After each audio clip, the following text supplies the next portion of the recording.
All right, here we are, guys. Miko, you got background noise. You? Yeah, it wasn't there like 4 seconds ago before we started the intro. I muted my mic just now. There you go. Now it's not so bad. And now it's back. Okay.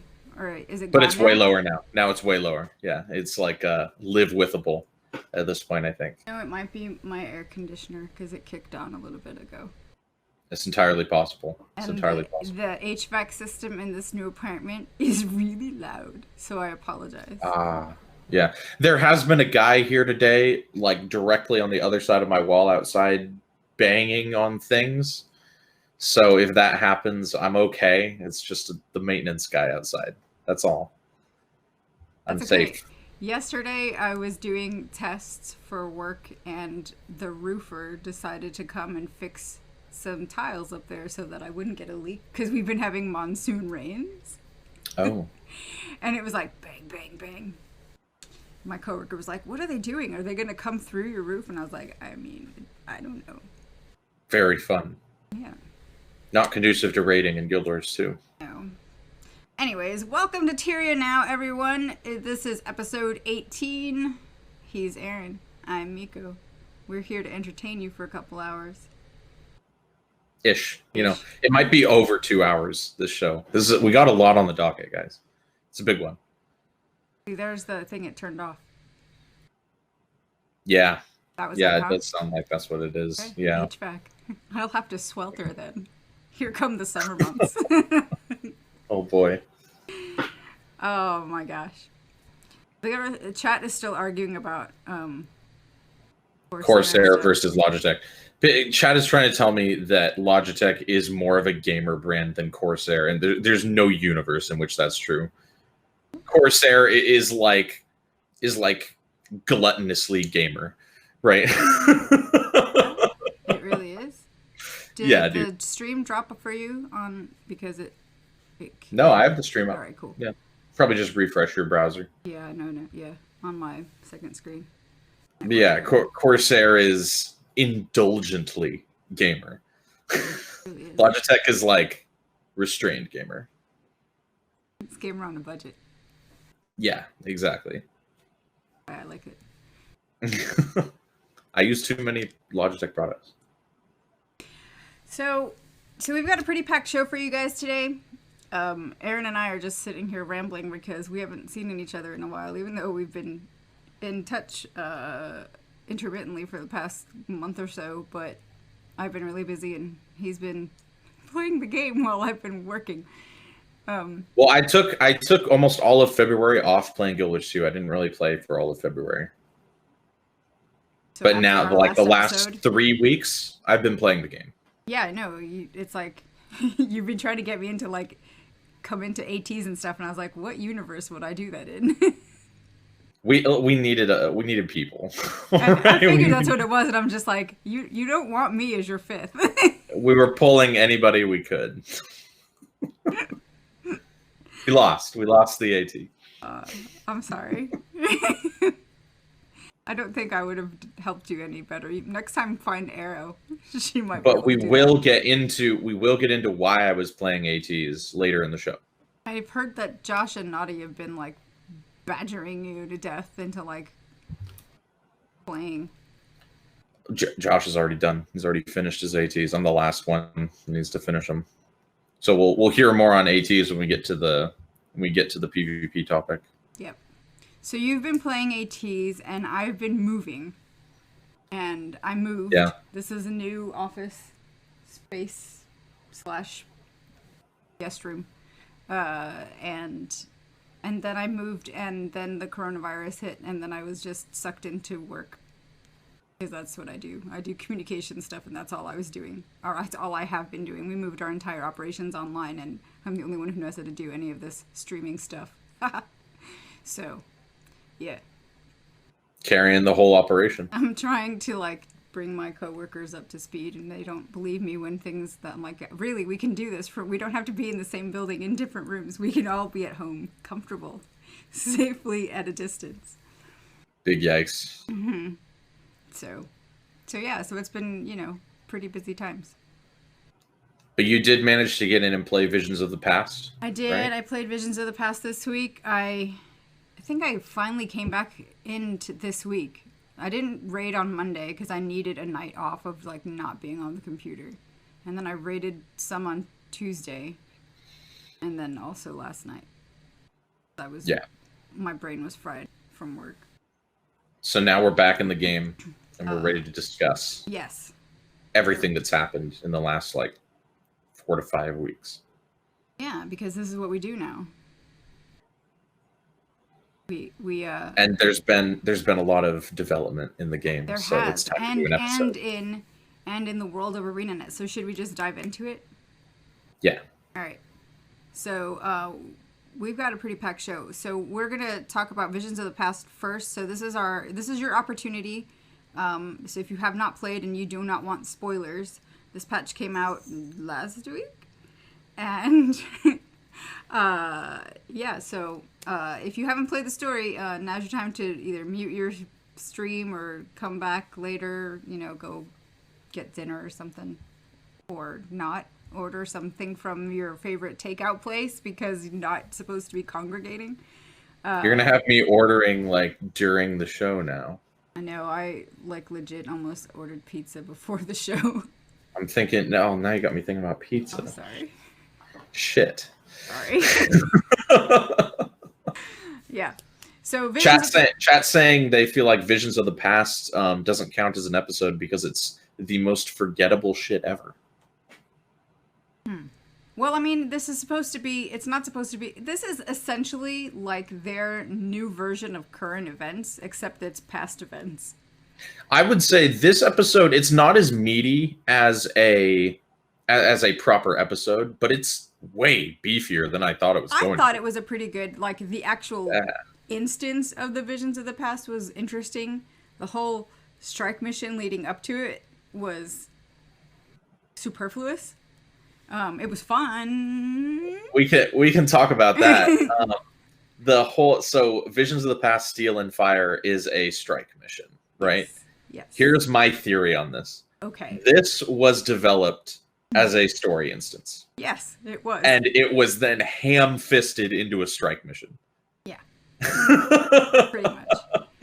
And it doesn't work as a strike mission. No, it doesn't, because the strikes have been pretty good at ramping up their difficulty. Yeah. And this, I mean, I soloed it on a Weaver, which I had never played before. You can solo this. Yes. Optimally, if you have a group of 10 people that all know how to do it, it will go the fastest. Oh, sure. But if you join the public one where people don't know how to do it, it's better to just solo the squad version. Yeah. Yeah. But this thing is, Steel and Fire is probably about 30 minutes long, I would say, for at least maybe more for a first playthrough if you don't know what to do. Right. Yeah. And it is so outside of the normal spectrum of strike missions that I'm almost certain that it was not originally intended as a strike mission. No, I doubt very highly that it was originally a strike. It just doesn't feel like a strike. Like what Josh is saying, that strikes are supposed to be bosses, and that's because that's the cadence that they've been following and have been basically getting us used to. Yeah. They could have even had this be the story mission, and an intended strike mission could have been just the Iron Forgeman encounter at the end. Yeah. And then they just decided to roll it all in. Like, that would have been a way better format, to have this be the story version, and then the strike mission just be the Forge boss with the tank. That all works as a strike encounter. Yeah. It just, the lead up is non-strike. And they want you to, this is supposed to be replayable content. It's a strike mission. Those are intended as replayable. And this just isn't. It's not conducive to replayability in any way. No. I mean, I think the only reason why I would play through it would be for the story. Like to take my alts through. Here's the thing. I actually liked the story a lot. Like the story content. I enjoyed it. I liked it too. I thought it was an interesting, like I thought the strike, maybe we should call it a pseudo strike, was an interesting story. The strike is more flavor than anything. Yeah. The story is all in the Dark Rime Delves instance after. But the strike is nice flavor, I think. If we look at it as a story mission, I think it's nice flavor. You got the warband, like talking to each other, and you like learn stuff. The voice acting is pretty good. It's not cringy. Yeah. Right. The music in the strike is actually really good. Yeah. I quite enjoyed the music. I did. I like the music as well. And it felt more, now that you've said story mission. Remember the missions in Guild Wars 1? Yeah, the bonus mission pack. It feels like a bonus. Well, mission there's pack. the bonus mission packs, but even in like the personal story stuff, if you want to call it that, like the main missions in the game. You'd have like the main missions where you'd have to like stop and like group up and go in. It feels a bit like that it format. Feels like, a bit like yeah. It does. It feels like a Guild Wars 1 mission. Yeah. My air conditioner turned on again. I'm sorry. It's all good.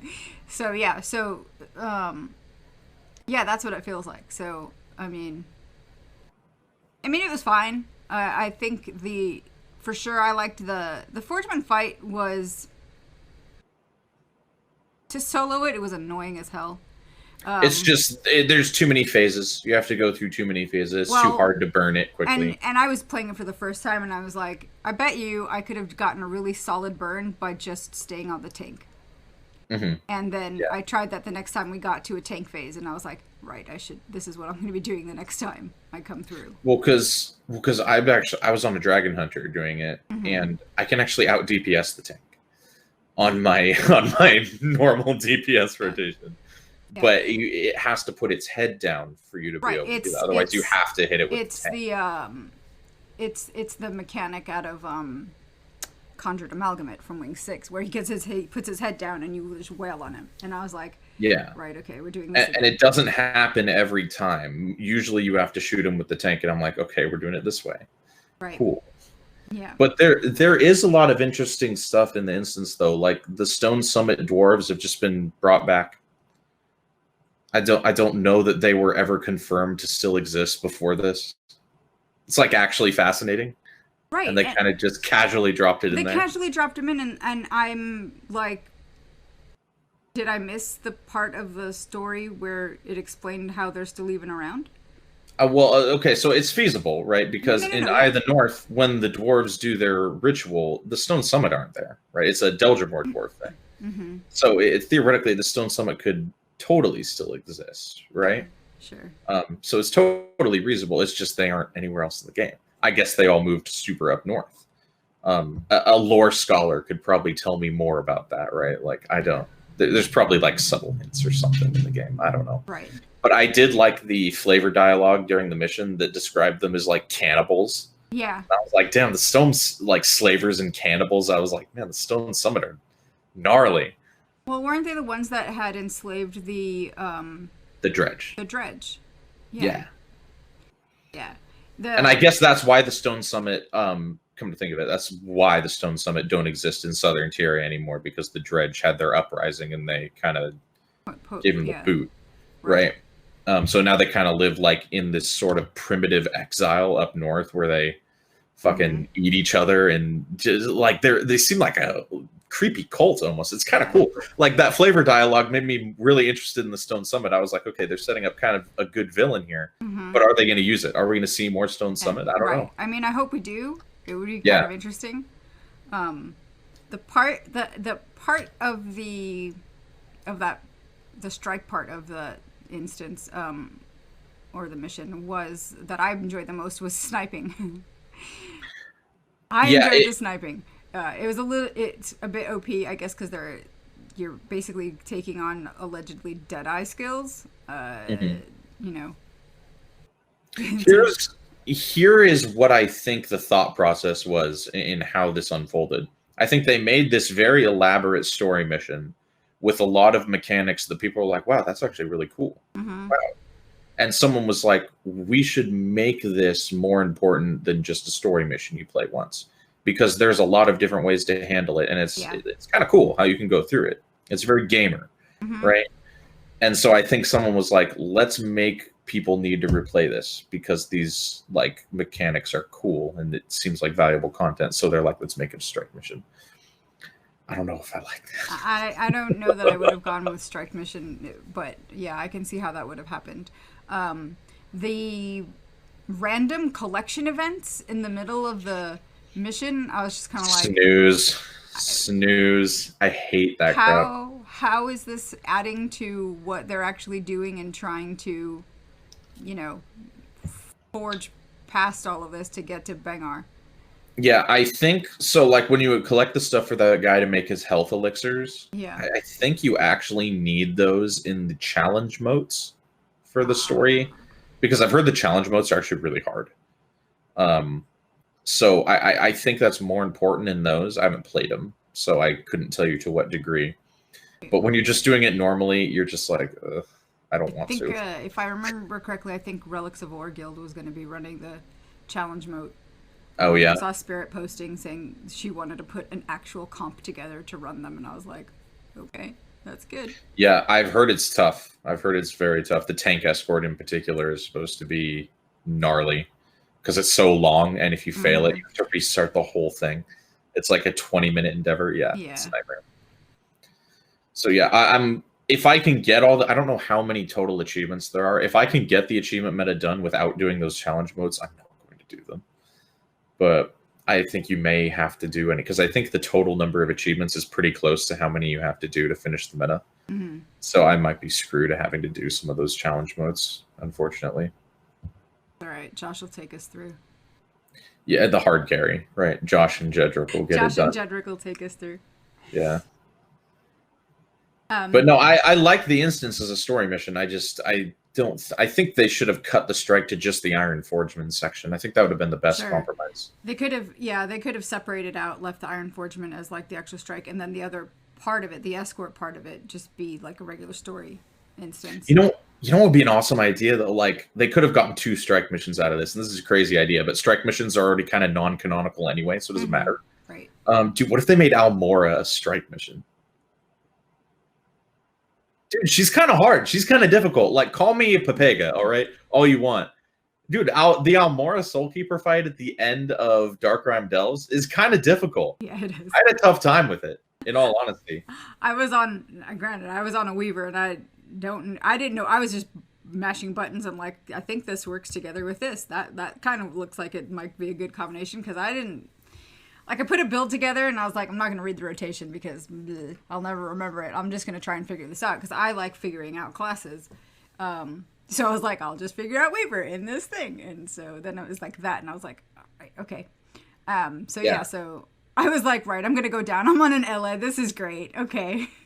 And that's kind of the nice thing about strike missions to me, though, is that they are non-canonical, so you can do whatever you want with them. Just have it be a group of, like, Blood Legion Char that are going in on it. You could even do the Char transform thing that you do in the Urban Battlegrounds fractal, right? Yeah. Like, do that and make her a strike mission, like, just make her, like, really big, right? Because strike mission boss has got to be massive. Massive big. But that would have been tight, and then we would have had 2 strike missions out of this. Because additionally, with this patch, we've gotten more strike mission rewards.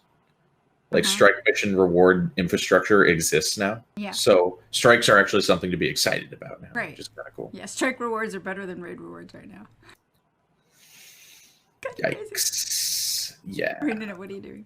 But first, so I did skip to the end of the Darkrim Delves instance, but the Darkrim Delves instance is pretty good. So let's talk about it. Yeah. Because I think we've gotten the whole escort thing of the mission part.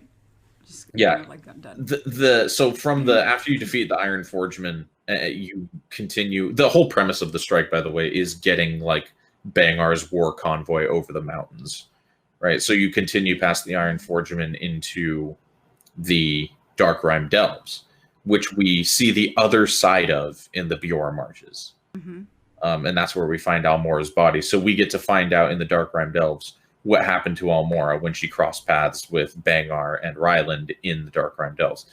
And first of all, like visually, it's a cool instance. It is a cool instance. It is. Yeah, it's like an old abandoned mine with like mining cart tracks and like chiseled ice blocks and stuff. And it looks like Sorrow's Embrace Sar's Furnace from Guild Wars 1. From Guild Wars 1, yeah. And that makes sense because that was a Stone Summit mining operation. Yeah, and they did it justice. It looks good. Yeah. And the sound design is really good. Like the crackling ice. It is. It's tight. Yeah. So we meet up with Ryland. Well, we are Ryland at that point. And we meet up with Bangar. We go through and we encounter Almorra. We find her kicking butt as she does or did. And they decide, or I think Ryland brings it up, saying we should, basically team up, help her get out of there, whatever. And she's like, let's go do this because this is what she does. Even though she and Bangar allegedly don't get along, but we started getting hints about them having a bit of a history. Yeah, which is why they now don't get along. Which is why they now don't get along, exactly. Yeah, there's some good cheeky backstory in this instance. It's interesting because you see. Did you explore around the instance at all? I did a little bit, yeah, because I was trying to get the I started getting the achievements that popped up for the hidden chests, and I was like, I see. Let me go and find some. I actually ended up doing all the achievements for it too, because I was like, I don't want to have to do these again, and I'm here. So yeah, I did all the chests and the champions and stuff. But like you go up to where you meet Almorra, and there's like a trail of bodies. Like she's like kind of a badass. She is a badass, yeah. Yeah. Yeah. And I'd never, I guess, put together what her class was, but is she a guardian? It seems that way. It seems that way because she was like throwing the little blue trails of. It's weird. Sometimes they focus on profession for characters, and sometimes they don't. But yeah, it would appear that she is a guardian based on the fight with her at the end. Mm-hmm. Yeah. But yeah, you're like going through with Bangar. You play as Ryland, right? Mm-hmm. And I like that they let you use your own weapon skills if you choose, because I hate bundle items. Right. Yeah, and so I like that they made the special action. Yeah, they give you a special action weapon swap to the flame saw, right? Which is it's pretty good. It's a pretty powerful sword. But again, I was on Dragon Hunter, so I could still out DPS the freaking flame saw. Right. And so I played just with my weapons most of the time. But I use the flame saw for the doors and stuff like that. It's actually really nice as a movement speed boost, the 5 skill. Yep. Since of course you can't mount in the instance. Right. But yeah, you're just going through like talking with Bangar. Bangar just makes you do everything for him because he's a baby. Right. He is, yeah. And we get to see more of his kind of how he tries to charm you into believing that you're the best thing ever, and he can't do it without you. To groom you, or to groom Ryland. And yet, when Ryland is away from him, you get some internal monologue of Ryland saying, "Yeah, Bangar's just trying to like butter me up, or he's always looking out for himself, or." So he has his doubts. Yeah, he's got his doubts, and you definitely see that Ryland isn't just following him blindly. Like he's following him because Bangar is his imperator, but he's not. He hasn't stopped thinking. Like he's still like got his own brain, and he's using it. and Ryland's entire character motivation seems to be to get away from the legacy of Ritlock by proving himself, right? Which is why he follows orders so much, which is why he's ride or die for the Legion, because he wants to make a name for himself and not just be Ritlock's kid. Right, which is ironically like Bram in that he wants to, make his own name for himself, but Bram is more reckless. Except Ryland is already way better at it than Bram is. Yeah, absolutely. And I think that's probably has to do more with like you see the difference between Char culture and Norn culture there. Yeah. In the Char being so militaristic. Yeah, and Ryland seems to gel with that quite a bit. Yeah. Yeah, so I did like that flavor that Ryland is thinking for himself. He's not bamboozled. He's not just, won over completely. He is thinking and recognizes that Bangar is a little crazy. Yeah. Bangar's like, he's almost, I wouldn't say crazy. He has a plan that he believes will work. Right. Despite I think he does grasp how crazy it is what he's attempting, but I think he's kind of like he believes that he can do it. Right. You know? Yeah. Which is he's not like out of his mind. Right. He's just right. And Ryland does say, can you become as the dragon's champion? Are you actually the one calling the shots, or are you just following orders? right. Which is. And Bangar believes that he will be the one in command. Because Bangar thinks that we, like, the way he perceives it is we have control over Arene, which hasn't been true. Like, every time, because you as the player, it's actually good, a kind of good, like, gameplay narrative connection. Because as the player, when we're playing through Season 4, Arene just shows up. We don't call her. Like, we don't have any control over Arene at all. She just... Oh, Arene's here, thank God. Yeah. But Bangar, the way he perceives that, and the way probably everyone else perceives it is, he called in his dragon. Right, he called in a strike. Yeah, he called in an airstrike, and that's what people think you can do. Because like at the in the prologue, when Ryland's fighting that big devourer and Arene is that, it looks like we did that. Right. That's how they perceive that, even though Arene just showed up. Right, exactly. Right. So it's kind of a cool connection they made of what's actually happening versus how it's being perceived. I like that, because a lot of games will just have people just know the facts without any, and this is actually keeping track of like, okay, here's how this would look. Right. And it's kind of cool. So that's why I think Bangar is like, he's less crazy and more committed. So he's committed to this whether he passes or fails. He's like, well, we're in it now. We're in it now, yeah. Yeah. Right. But I guess my point is that Ryland is not totally... He's not taken in by it. Yeah, he is not enamored with this idea like Bangar is. And he recognizes that this animosity that's happening between Bangar and Almorra is... He kind of sees it as, initially, I think, as just regular char animosity, but not that it would escalate in the way that it does. Yeah. So when we meet Almorra, they start like, her and Bangar start like talking, and we have to go off and do stuff and come back. Right. Every time we cross paths with them again, you hear a snippet of their dialogue. Yeah, and you find out that they used to be like a thing. They were a thing. And they had a kid. And the kid is Ajax Anvilburn, I think is his name. Yeah, and we meet him back in the personal story if you've done the Vigil story. He's the leader of the renegade char who are against the treaty with the humans. And that is what the second mission, I think, that you go on as a Vigil recruit with Forgel. Yeah. And canonically, we kill Ajax ourselves. Canonically, we kill Ajax. Yeah, and Almorra and Bangar both know that, I'm pretty sure. Probably, yeah. Almorra does. Almorra does. I don't know. Yeah. I don't know if Bangar knows, but I would assume he knows. Right. Yeah.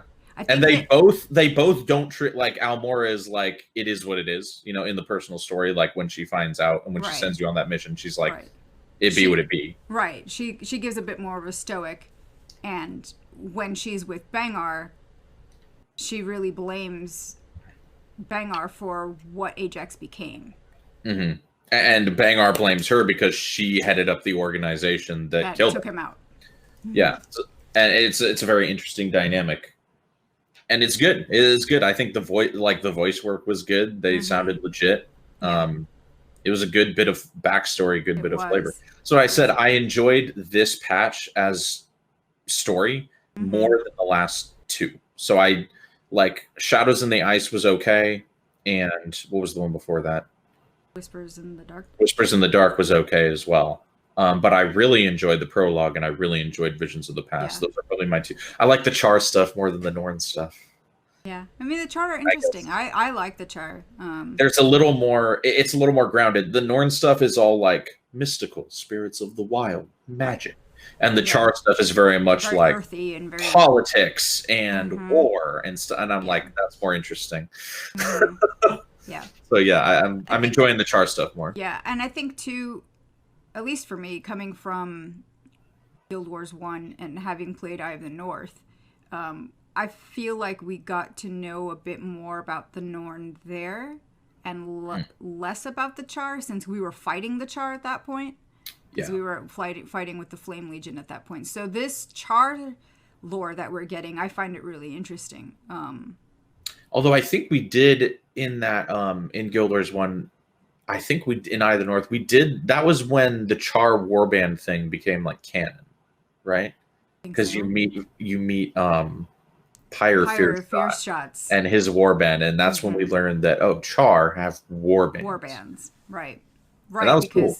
That was at the end of that one, isn't it? When he starts taunting Gwen, little mouse.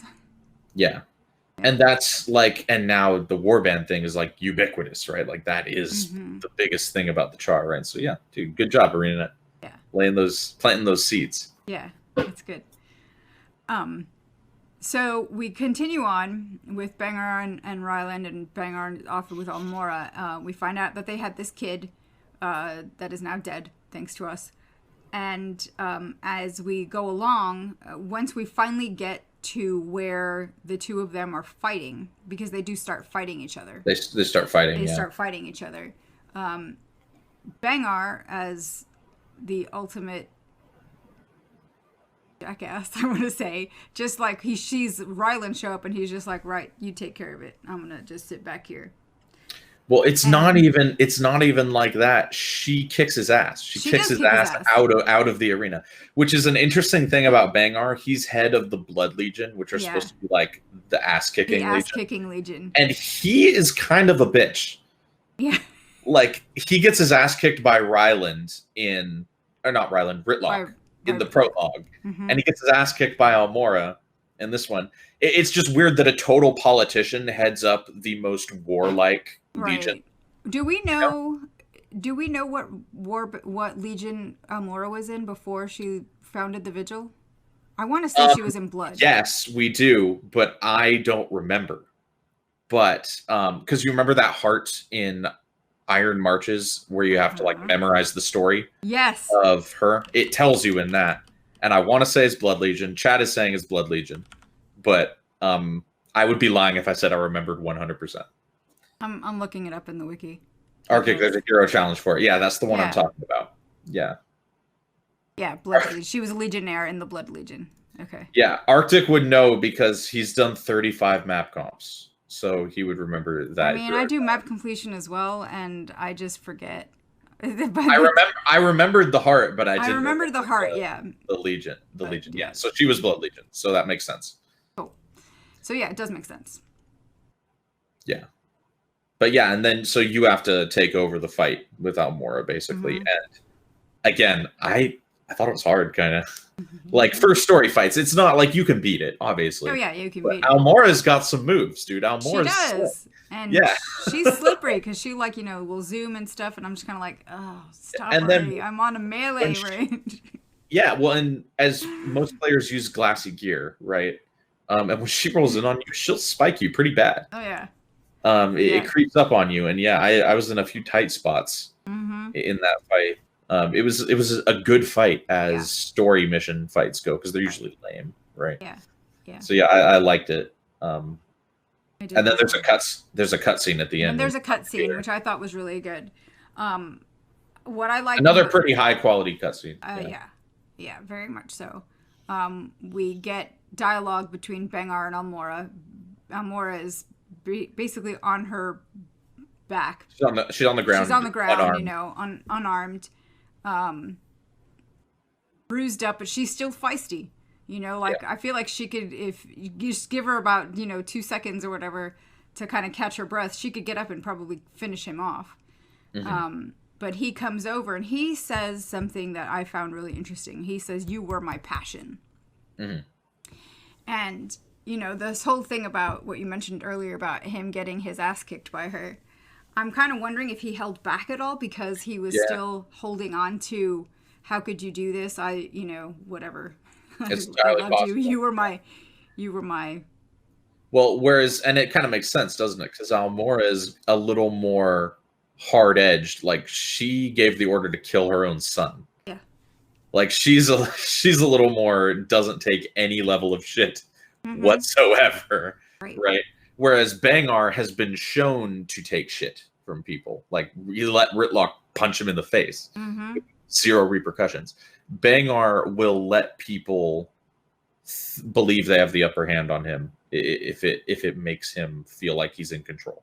Bangar, in that sense, that whole political mindedness, schemingness feels a little bit more akin to like a Codicus. Mm-hmm. Yeah. In that sense.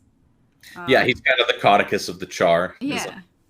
Yeah. And that, like, he's doing this whole thing because he wants to be Imperator. He says it in this instance. He's like, when I bring Jormag to heal, I will unite the Char, and I will be the. He doesn't say Con-er. He uses some sort of military terminology, but he essentially says, "I'll be the leader of the Char when I make this happen." Yeah. And yeah, he is kind of the Codicus of the Char, isn't he? He is.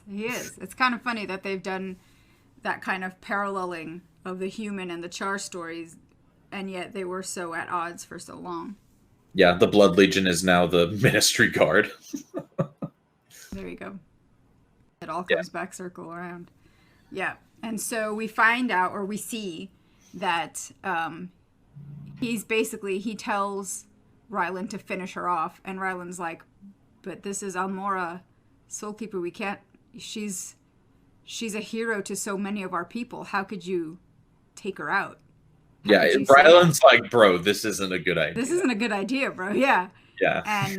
And Bangar takes out a dagger and stabs her and kills her. Yeah.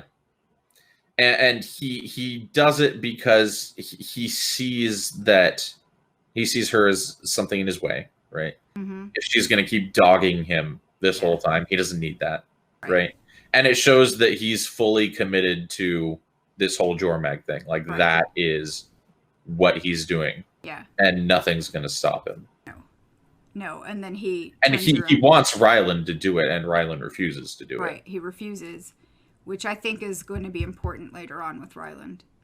Yeah, I mean, a redemption arc is obviously coming for Ryland, right? Yeah. I don't think ArenaNet tries to be edgy sometimes, but I don't think they're so edgy as to have us like Ritlock have to kill Ryland or something. No, I think that if Ryland had been the one, that would have been a much more interesting story, like to find some sort of redemption. How would Ritlock respond to that, or even Krisha or any of the others? But Bangar doing it, and you're like, well, he's the villain, of course. Yeah, and they kind of because they already set, like we talked about already, they set Ryland up as like, okay, he's still thinking for himself. He's not a complete goon, right? Yeah. And now they have further separated him as his own entity, so we can kind of have faith in him as a character now. Right, and Bangar turning around and then saying to him, I guess you are more like your sire than I thought. Yeah, and he says that because he knows that's what Ryland hates most, is people equating him with Ritlock. Which makes me think, is he going to internalize that and go, actually, is that such a bad thing? No. I'm not sure. I'm not sure. I think it'll be an end of saga resolution, right? Yeah. Spoiler alert: Ritlock is going to die this saga, guys. Don't say that. I can't handle another one. Ritlock is dying at the end of this. You're calling it now. Yes. I still haven't gotten over the fact that they killed Air Stogalkin, so shush. Really? You're not over Air? No, dude, I loved it. But we have Bram. He's so much better. No. He might be the chosen one, Harry Potter style, but no. Yeah. So. But yeah, all said, I think that was a really good bit of storytelling by ArenaNet. Mm-hmm. Like it was pretty good stuff. Again, there's nothing particularly wrong with their story, but the story of Guild Wars has never like super pulled me in. I've played all the story. Yeah. But I've never been like, oh my god, I can't wait. Right? Like I've never been there with it. But this had me like, okay, I'm invested in these characters and this narrative going forward. For sure. So I'm a big fan so far. And again, chat said that they maybe didn't like it so much. I thought it was better than the last couple episodes. Yeah. Even though this isn't an official episode of Icebreed Saga. It is under Icebreed Saga in the story journal. It is. Yep. So, well, I'm with you. I enjoyed it. It was a bit of a slog to get to it. Yeah. But I think, as its own instance, the Dark Realm Delves, it did its. I approve. Yeah, well, and people were kind of annoyed at the end of episode 1 when we found Almorra's body, and they're just like, "Well, she's dead." Yeah. But I think like, how could you do that to her? Yeah. I think we also assumed that they'd follow up on it though, because they didn't. There was no information on how she died, so like, there's no way they would have just left it like that, right? Yeah, exactly. Like, and we do see that Ryland is the one that buried her. Yeah. And he gave her a good. He says the Char motto. Basically, as her send off, as his, like, I guess, graveside prayer or whatever. Yeah, which I thought, shows more of his character as, like, being more stand up than we've been thinking that he might be until this point. He's not a piece of shit, right? He's just his own person. Yes. And when he appears to be so blindly devoted to Bangar, I think it's more that he wants to stick it to Ritlock. Because every time we see him do that, it's in front of Ritlock. Yeah. So I think he just wants to piss off Ritlock by being like, "No, I'm with Bangar now." Right. When really he's more his own entity. Which is, again, what Bram was doing at first. Yeah. Whenever he would do stuff just to piss us off. To piss air off or whatever. Yeah. So until, then we shunted the two of them off to go and do a mission together on all of that. They got to bond off camera. And then all of a sudden he came back and was like, well, I see what her legend's all about now. And I wish that had been something that we got to see as a player. So I'm kind of hoping that at some point they'll put that in as a vision of the past. Some sort, or speaking of that, did you play the season 1 stuff? No, I haven't had a chance to. Were you able to figure out how to start it without asking other people? No, I just looked at the achievement panel hint, and I went, okay, I've got to go hunt for something. And I haven't done it yet, so I haven't. It's super buried. Like, why? Yeah. Why is it so buried? Why is it so convoluted the way they put the season 1 stuff is? Why not just put it in the story journal? I went looking for it there. I went looking for it in the season 1 journal section. As a rational human being would. Right? They've got it under Iceberg Saga, and I was like, what? Why are you doing that? I mean, it's not, but the specifically the season 1 stuff, it's not in the story journal at all. No, and it should be. So I hope that they move that back at some point, because ArenaNet belongs there. Now, well, because and Wooden Potatoes has discussed this in his video on it, but it's a sentiment I share is like, who is the season 1 stuff for? It's for people who didn't get to play season 1, right? And then you have to play the most current content to then go back. Oh, it's stupid. Yeah, it's dumb. For story cohesion, they need to put that stuff in the story journal. They do. They need to put it there under season 1, and they can leave the whole thing where you go talk to Ella McKay and get the whole whatever. Leave that as the last thing. Yeah, just leave it there if people want to do it, right? If they're like, oh, I don't want to play season 1, but I want to know the story. You can go watch the cutscene, right? Yeah, or if you want to play it, like, just add, because I think they are going to add more season 1 as things continue. Because they'll do more visions of the past. I assume we'll get more season 1 with each vision of the past. And in those spots. You know what would be cool? Marionette fight as a strike mission. That would be a great strike mission, right? It'd be a fantastic strike mission. It's perfect. I'm hoping. Yeah. It would work super well. Season 1 strikes would be interesting. Yeah. Like maybe things that they don't think they can put into a fractal, they could put into strikes. That'd be pretty sweet. But yeah, so you didn't play the season 1 stuff. I haven't played it yet. I will. Did you play season 1 when it was coming out? Yeah. The only thing that I didn't get to play during season 1 was Dragon Bash and the Noir episode where Marjorie was introduced, because I was overseas at the time.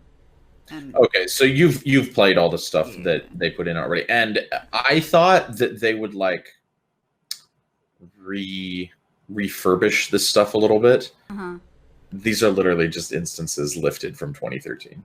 Okay. Well, I mean, so they were recoverable. The enemies are a joke. Of course they are. All the jankiness is there.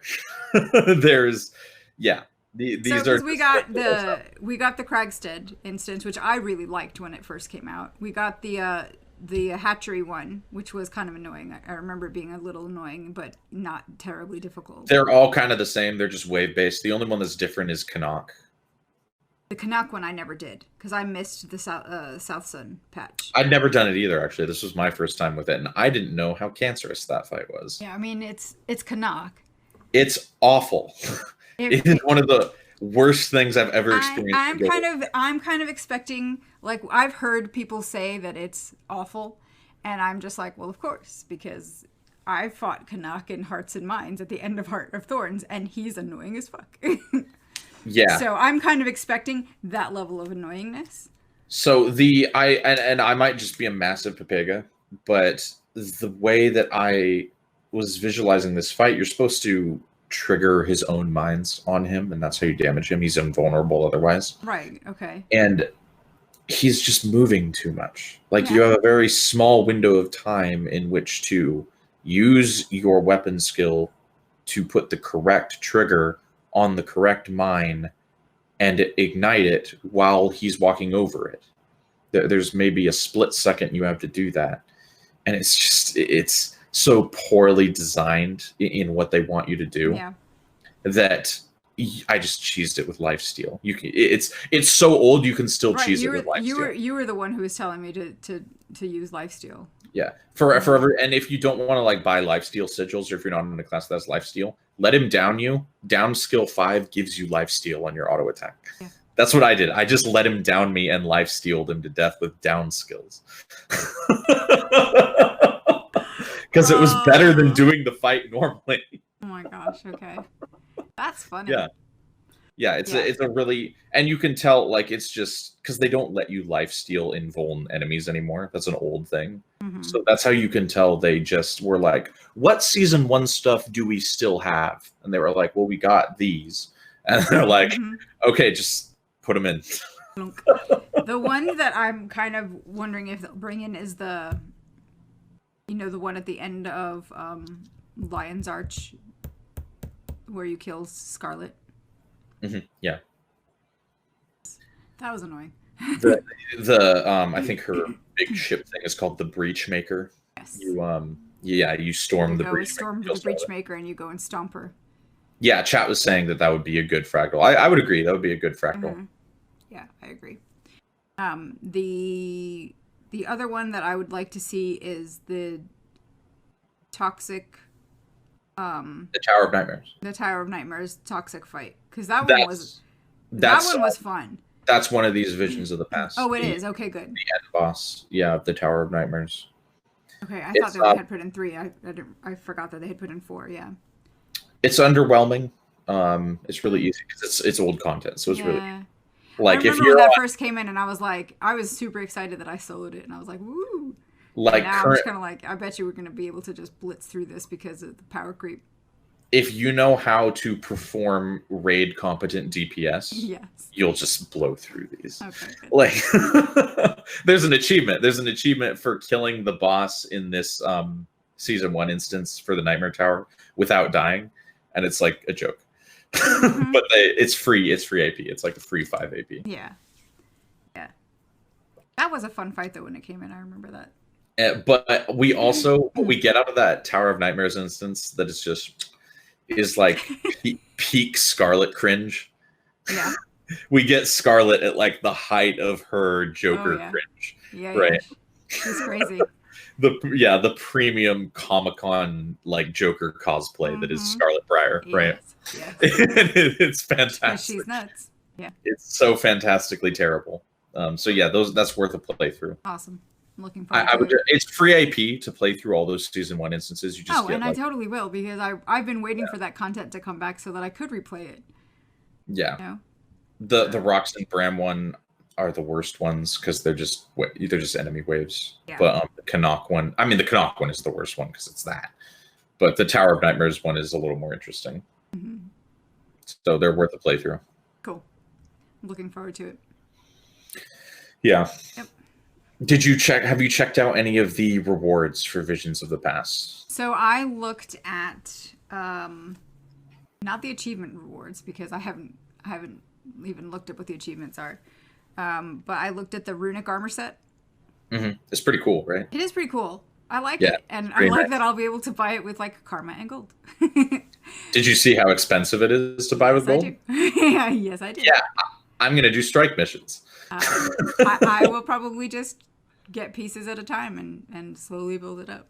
750 gold, and you have to buy it set by set, so you don't buy it once and unlock all the set pieces. You have to buy 750 per set. Mm-hmm. So you're looking at 2250. Yeah.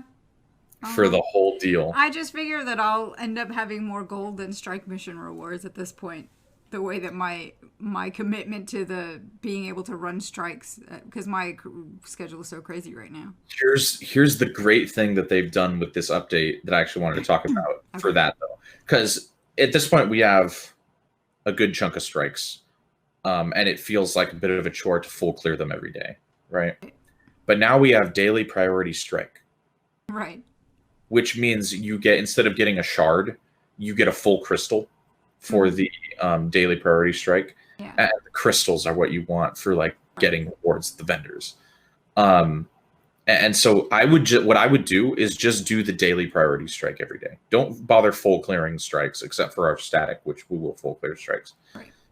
But just do your daily priority strike every day. It takes like 5 minutes. People actually group for it. Mm-hmm. Right. Because you know how the strike LFG used to be dead. Now people like to group for the daily. Now you've got this hub in Eye of the North.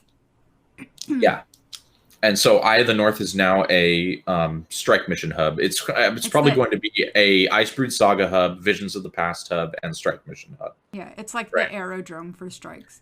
Yes, we're going to be in Eye of the North quite a bit going forward, I imagine. Mm-hmm. And they have a big Asura gate in there, and you can go hit that, and you can go to any strike mission you want, except for Steel and Fire. I think you have to go talk to Glint for that. But I imagine it will be added once a new Visions of the Past thing comes out. You mean Aurene, right? Who did I say? You said Glint. It's okay. I knew you meant the dragon. Yeah. The dragon. That's the one. And so like now there's infrastructure for strikes. We have a crystal reward vendor. You get these crystals and shards now. Mm-hmm. It's really complicated. They overcomplicated the crystal shard system. Of course they did. So much. And it's kind of awful, which is why I'd rather just do my daily priority strike and build up from that and just have what I have. Right. You can, I saw that there's the vendor where you can trade I guess it's the shards for the different crystals. Yeah, and you can trade shards for other shards and crystals for shards, which is the same system that they did for like the season 4 currency map currencies for the trading. Yeah, and you can trade them. You can trade that map currency as well for the shards. I believe so. Yeah, I haven't looked fully through that shard vendor because I saw all the different shard types and I was just like, no, I'm not doing that. Yeah. You can get Ascended Armor from strikes now through the crystal system. Like I said, crystals for the runic armor if you don't want to pay gold. Yeah. All that good. I think there's other stuff there too. I didn't fully look through all of it. Yeah. So yeah, now strikes have infrastructure and rewards. So they're cool now. And you can also talk to, who is it? The little your chronicler, whatever the heck her name is. Oh, and upgrade the Eye of the North. And upgrade the Eye of the North. And those vendors show up not in your home Eye of the North portal stone. They show up in the actual. You want a waypoint there to get the actual instance. The portal stone will still take you to the private instance with the Guilders 1 vendor. Right. But none of the vendors that you unlock. Yeah. The vendors unlock in the public one. Yeah. And did you unlock any of the vendors? I did. They're super cheap except for the bank. The bank costs 50 gold. Yeah. But the rest of them as well. Yeah. The rest of them don't even really cost anything. I like that the bank vendor is by the Zoonlight chests, and if you interact with the Zoonlight chests, the Zoonlight chests open up and you can use the Zoonlight chest. And I was like, I love it. This is good. Yeah. I liked that as well.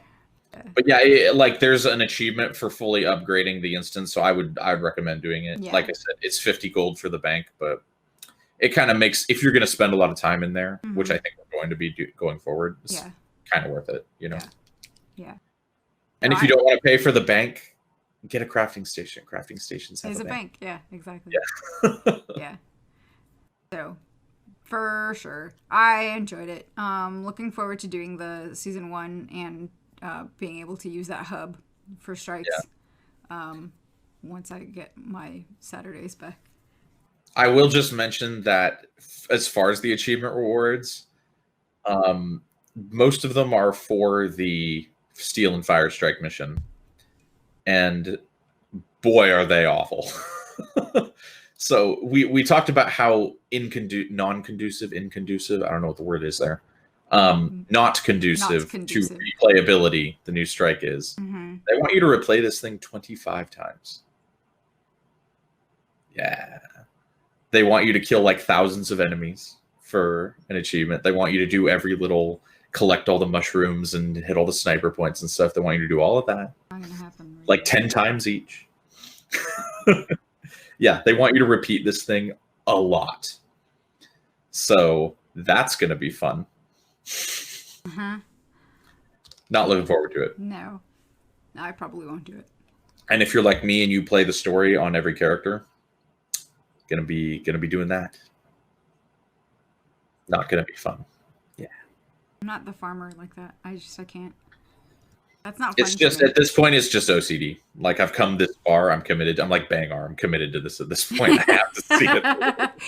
The one, I still haven't finished the Bridges event in Dragon's Fall to get my last piece of whatever the heck armor. Oh, don't remind me of that. I still have like 3 bridges done, and I need like another 22, and I'm just like, I can't.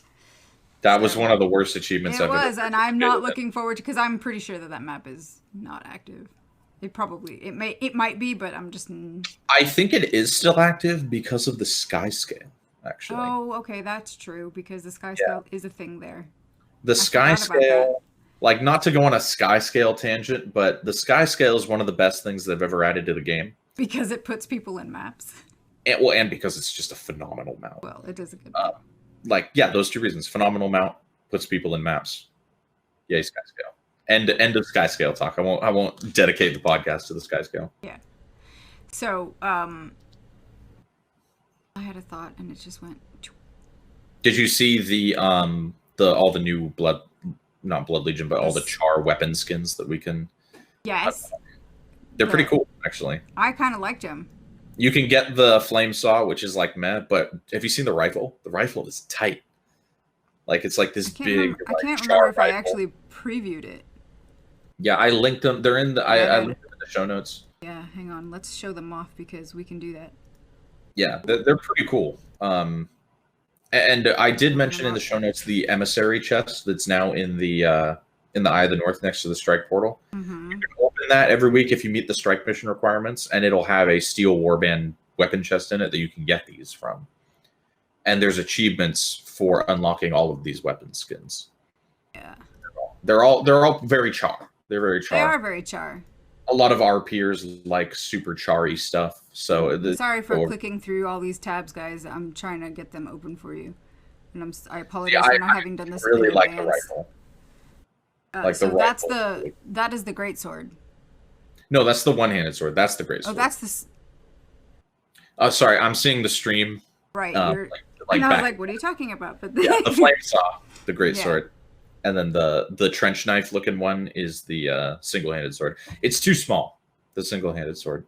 It's tiny. I'm trying to find it. No, that's a staff. Combat blade. This one. Yeah, the combat blade. It looks like a dagger skin. It looks like a dagger. Yeah, it looks like the size of the daggers in this game. They're doing that a lot these days. They did it with the boreal weapons. The sword is dagger sized. And they're doing it again here, and they kind of did it with the Mistlord weapons too. That sword is really small as well. So that's kind of a new thing they're committing to, is small swords. I guess there was a subsection of the player base that wanted small swords. I don't know. I mean, I tend to remember you being in that camp of the swords are too big in this game. I wanted single-handed swords with slimmer blades. The size is fine. The blades are too fat. I don't like fat. Some of the swords are quite long, though. Yes, some of them are. Well, my length issue with swords in this game is handle length. Swords have way too long of handles in this game. Great swords, when they got a handle that's this big, and then the like the blade is shorter than the handle, I'm like, yeah, I have a serious issue with handles in Guild Wars 2. Yeah, I like the rifle, so you can get those out of the emissary chest and for completing the strike mission. The rifle is pretty cool. Yeah, and then there's big it's got the bayonet at the end as well. Yeah, it's nice. There's big collection achievements linked to unlocking all these, so you'll unlock them, and then they'll unlock a collection that you can start filling out based on that weapon. It's not sure about the staff skin though.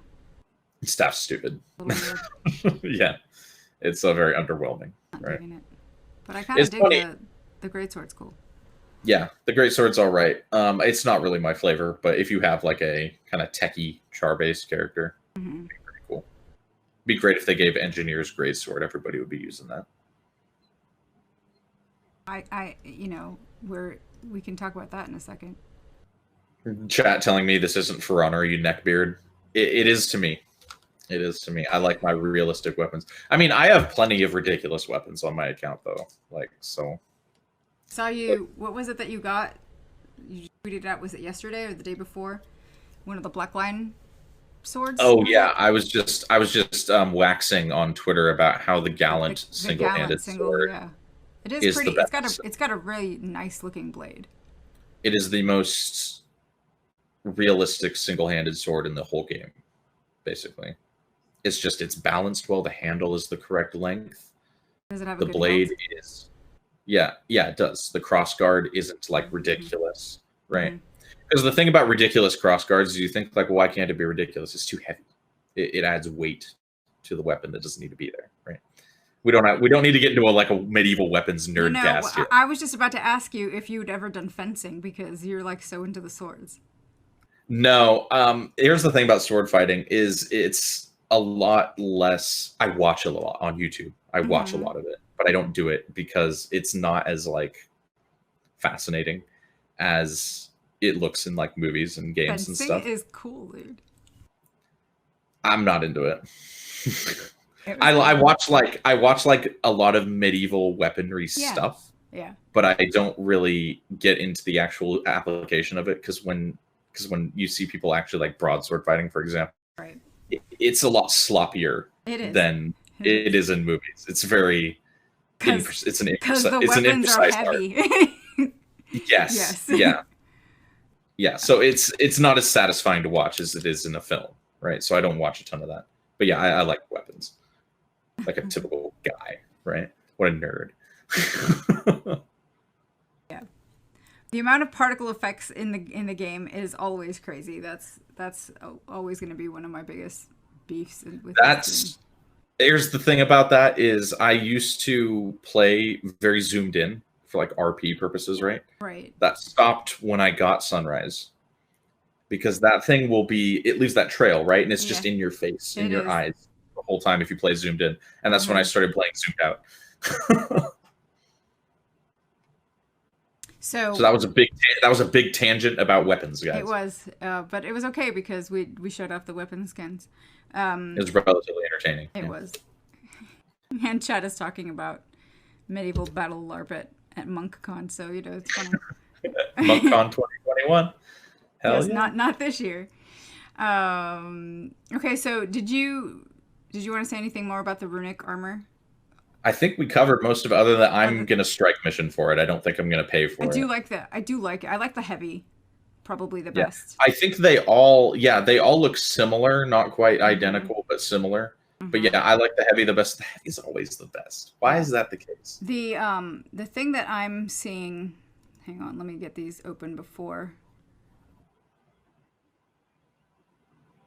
I switch over to them, because I do want to say something about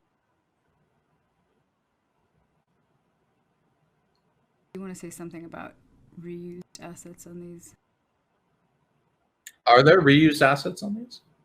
Oh yeah. Oh, I didn't notice. So here on the light, this helm, it's got a cross between the Nightmare, was it the that one dungeon in the Sylvari dungeon? You know what I'm talking about. Twilight Arbor. Twilight Arbor. That kind of headpiece has that sort of shape to it, but it also reminds me of the timey-wimey. Oh, the Timekeeper? The Timekeeper outfit. It could be. I don't know how asset creation works. Like, do they take a shape and fill it in? I don't know. I think because they get the frames so they can reskin them as needed or manipulate them as they... I mean, I'm not a... Because some that's the thing artist, is some software developer is going to come into the Twitch like, that's not how that works. And I'm like, I know. Calm down. Sorry, but this is what I'm imagining because I watch YouTube, so... but yeah, no, that's the shape that reminds me of. Yeah, I have seen Reddit threads about asset reusage on new skins that they do. So they do it. So it's not unheard of. It's entirely possible. This one feels a bit... What is the armor? Again, out of a dungeon. Is that the medium? Yeah, this is the medium. And again, it's the helm. It feels a bit White Mantle, Sorrow's Furnace, or something. Well, I was saying the shape of it looks like the Sorrow's Furnace armor. The helmet and the and those gauntlets look familiar as well. I like the boots though. The medium boots cool. Look nice. Although I don't like how opaque those dye channels are.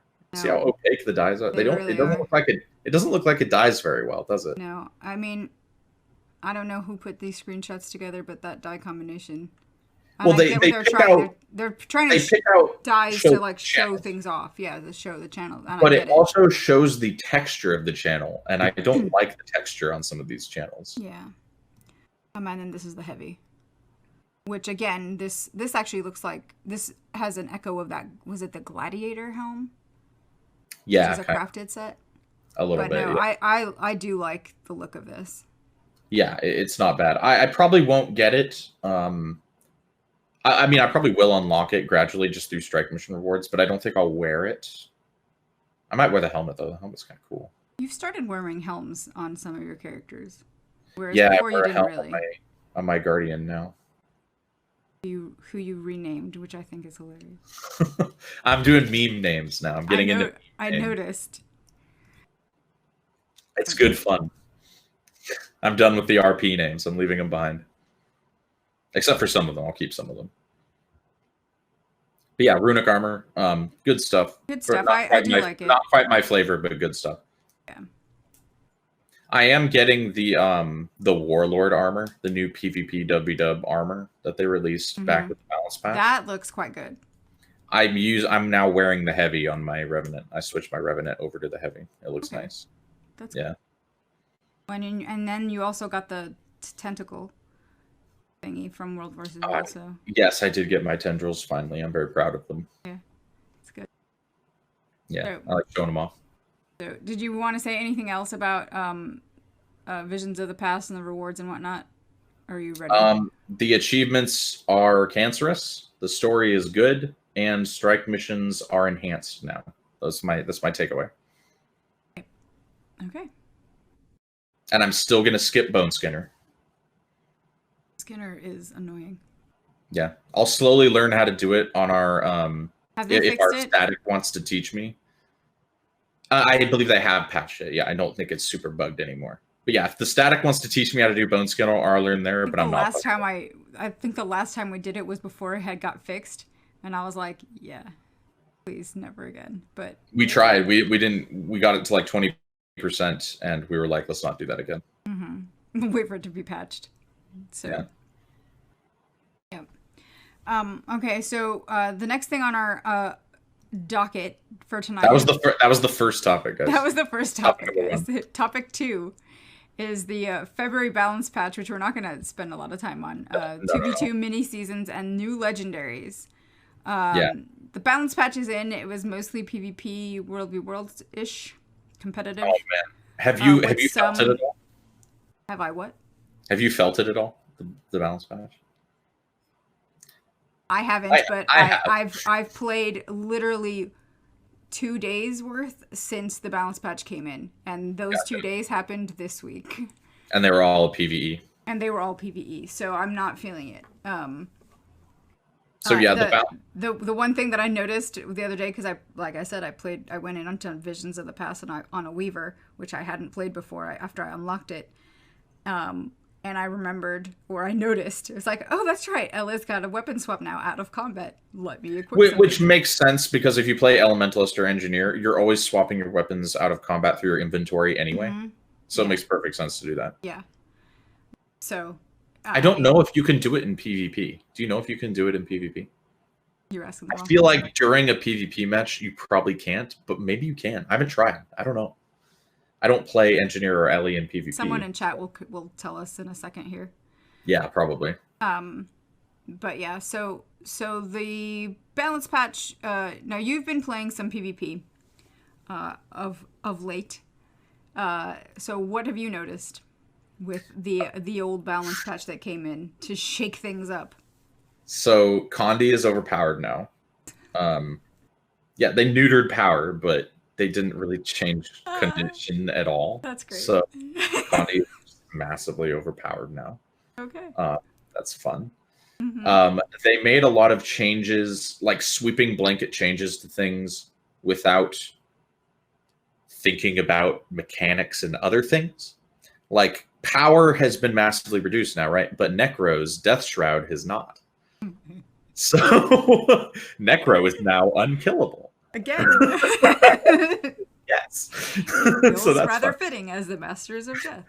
Yeah, Reapers and Core Necros are just an infestation right now in SPVP. That's Revenant great. Is overpowered now. Condi Herald. That was going to be happening, yeah. Yeah, Condi Herald is a massive problem. They just have endless cooldowns because you can swap weapons and utilities, right? And they just have endless cooldowns. They don't end, right? if you slot shield, right, that's one heal. And then if you have 2 utility bars, that's 3 heals. Yeah, it's fun. Okay. I tried playing it, and even in like an hour of playing it, I was like, this is a problem. So yeah, the balance patch has been interesting. It's changed the meta a lot. Which everyone was expecting. Yeah, and for people who don't play PvP, Guild Wars 2 actually has a pretty good MMR rating system. It's pretty hard to game. So basically, like, you will end up in a bracket based on how good you are. It actually does. It is a pretty good indicator of player skill. I used to consistently pull gold 2, gold 3, and I play silver 2. This because I don't know this meta. I don't know how to play against it. I don't know what the new builds are. I'm lost, right? So I'm now a Papega in PvP. I'm like losing 1v1s to Core Necros and Silver 2. I'm like, what is this? What even is this? Right? Yeah. So there's a whole new meta to get used to. Everything, it's been severely shaken up. Condi's the new power in SPVP. It's very weird. It's very weird. And that make because Mighty Teapot's got his tournament thing going right now. So quite interesting because that starts today. Well, yeah. Well, he's using the March monthly as the qualifying benchmark for the tournament, which happens in June, I think. I believe that's the case. I haven't fully looked into it because I'm not competing, right? I'm silver 2. But it's shaping up to be like the biggest PvP tournament ever in Guild Wars 2. I think he said he's got several million gold or something. It's either hundreds of thousands or several million. He's qualifying. He's running the qualifying. I'm reading the post. Qualification begins March 28th, which is today, and ends on May 23rd. Yeah.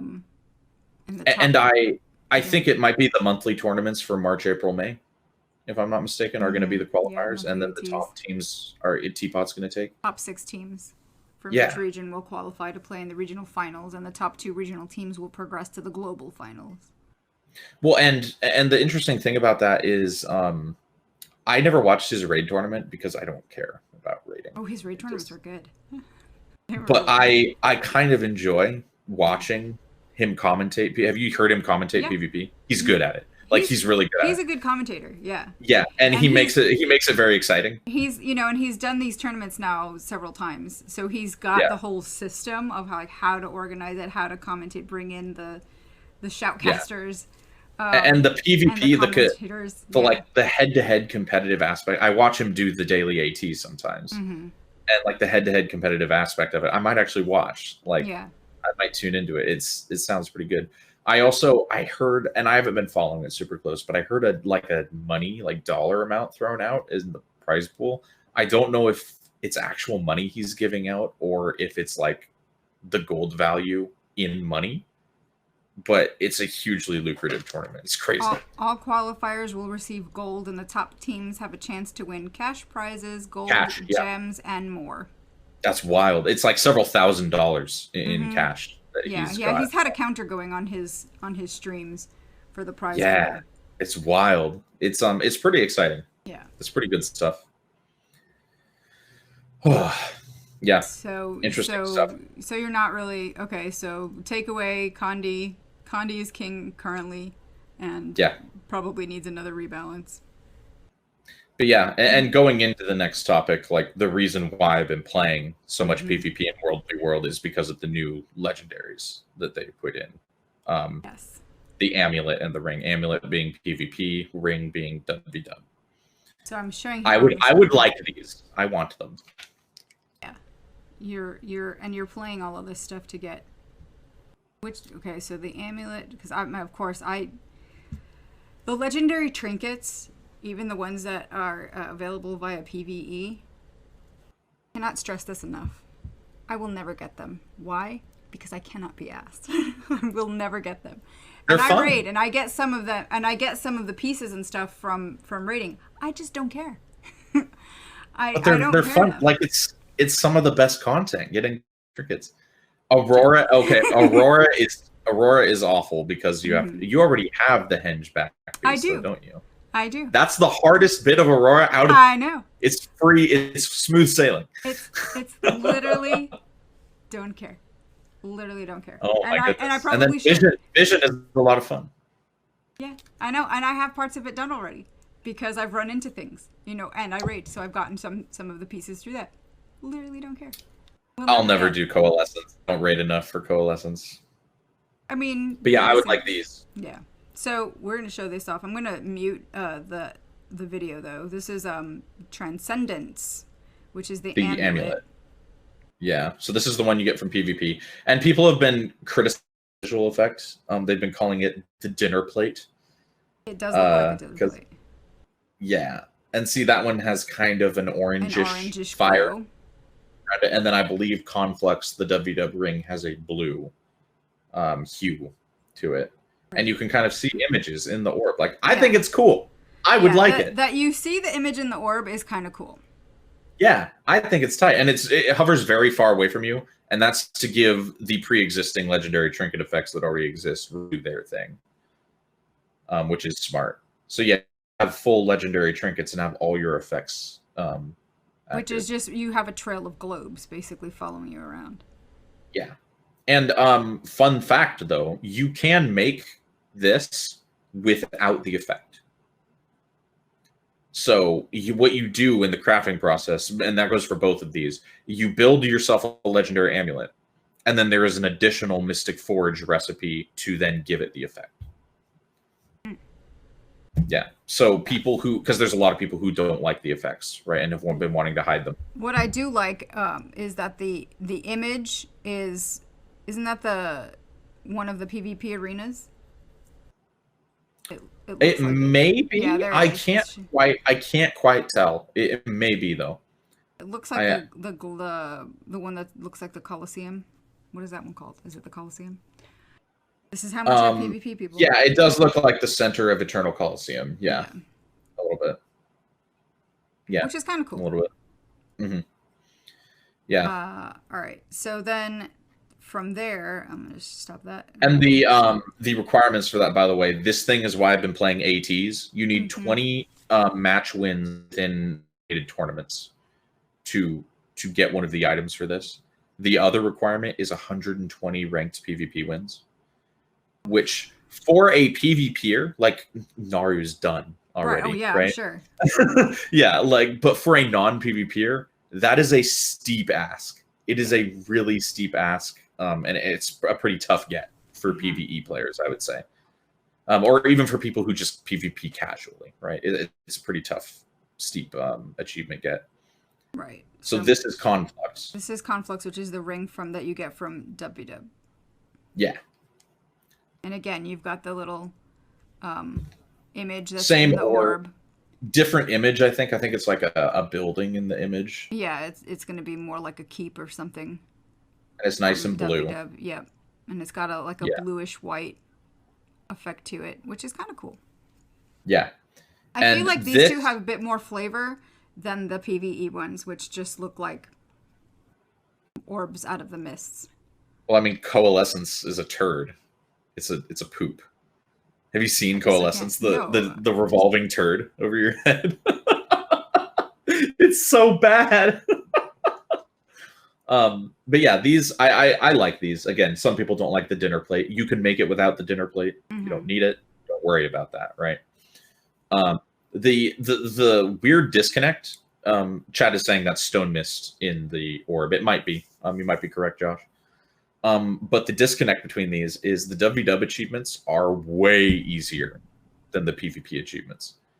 So in PvP, you need 20 tournament wins and 120 ranked PvP wins. In WW, all you need is 100 player kills and 100 objective flips. I'm done with my 100 objective flips. I did it. I did it in like a week. Yeah. I did it in like a week by myself. I didn't even run with Commander, right? Right. If you run with a Commander, you can get 100 player kills in an afternoon. Like ZVZ, right? You get 20 player kills per Zerg battle. So the WW achievements are kind of a joke in comparison. You still have to make your Mystic Tribute and stuff for each of these. So they're both, long-term projects. Right. But the WW one is a much easier get than the PvP one. You'll see a lot more of the WW one. So orange is cooler, guys. Orange is cooler. It's got more of a investment to it. Yes.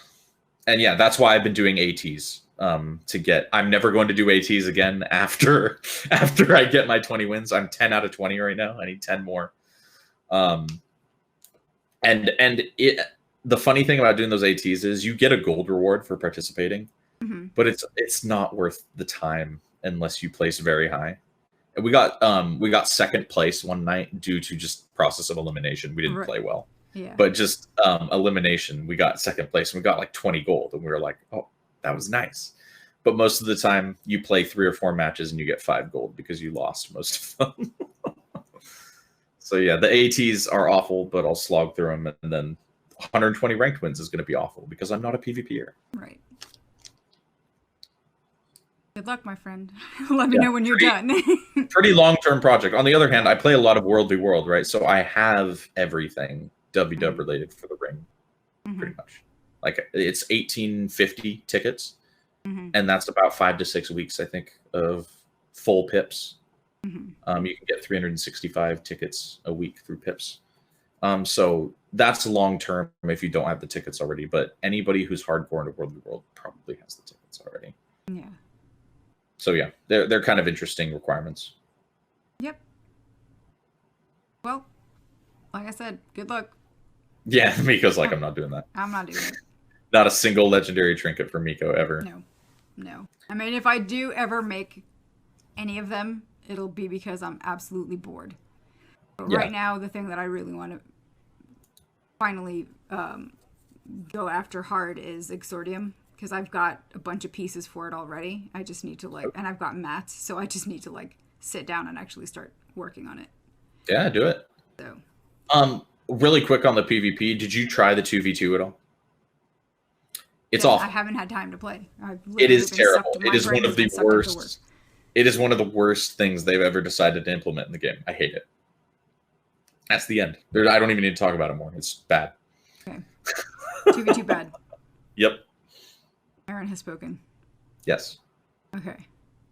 We're gonna segue. This is not a good segue, guys, so apologies. So while ArenaNet has been doing all of these things to bring us content and fix the game, I'm trying to do a segue. Okay, read the segue while I go to the back. Really? He's going to do this now. So the segue is, ArenaNet's been bringing us content and has been throwing things at us, repeat content, bringing in old content, making it new again, like the season 1 stuff. And lo and behold, very quietly, people have been saying, hey, what's happened to Mike Z, our game director? We haven't heard from him in a while. There'd be a reason for that. So Massively OP 2 weeks ago, had come out with some speculation, rumors that had been thrown out on Reddit about Mike Z having left the studio. And today, or yesterday, they published an article that indeed Mike Z left the studio 5 months ago. So let me just bring this over. So he left back in November. I'm going to wait for Aaron to put his earbuds in. Aaron, are you back? Yeah, we're talking about Mike Z leaving Arena. Yeah. Mike Z is gone, and he is gone where? He's gone to Amazon Game Studio, where we've lost other devs too. I'm part of ArenaNet or something. But the curious thing I find... Oops, sorry, my mic was muted. Oh, no, you're fine. I was going to say that the curious thing is that we have not heard about this at all from the studio for 5 months. That's weird that nobody heard about it. Yeah. Mm-hmm. And I've never heard this name, but the article that on Massively OP says that someone named John Taylor is the new game director. Yeah. I don't know who that is. It's weird because all of the well-known developers at ArenaNet don't seem to be in positions super high up. You know who's back? Huh? You know who's back is Matthew Medina. Yeah, I did hear that he came back on. And he actually, on his personal Twitter, he said that he came on specifically because of the new direction that they decided to take. He said that if they hadn't drastically changed the way they're producing the game, he wouldn't have come back. So that's kind of uplifting, right? It makes us feel better about where the game is going. So, we'll talk more about that. Yeah, later. But Mike Z leaving and not like no fanfare at all. Like not even an announcement that he was leaving. Now, this is pure speculation on my part. Mm-hmm. But did you ever get kind of a sour vibe from Mike Z, just overall? In what sense? Like sour vibe? In what He sense? just seemed very disgruntled all the time.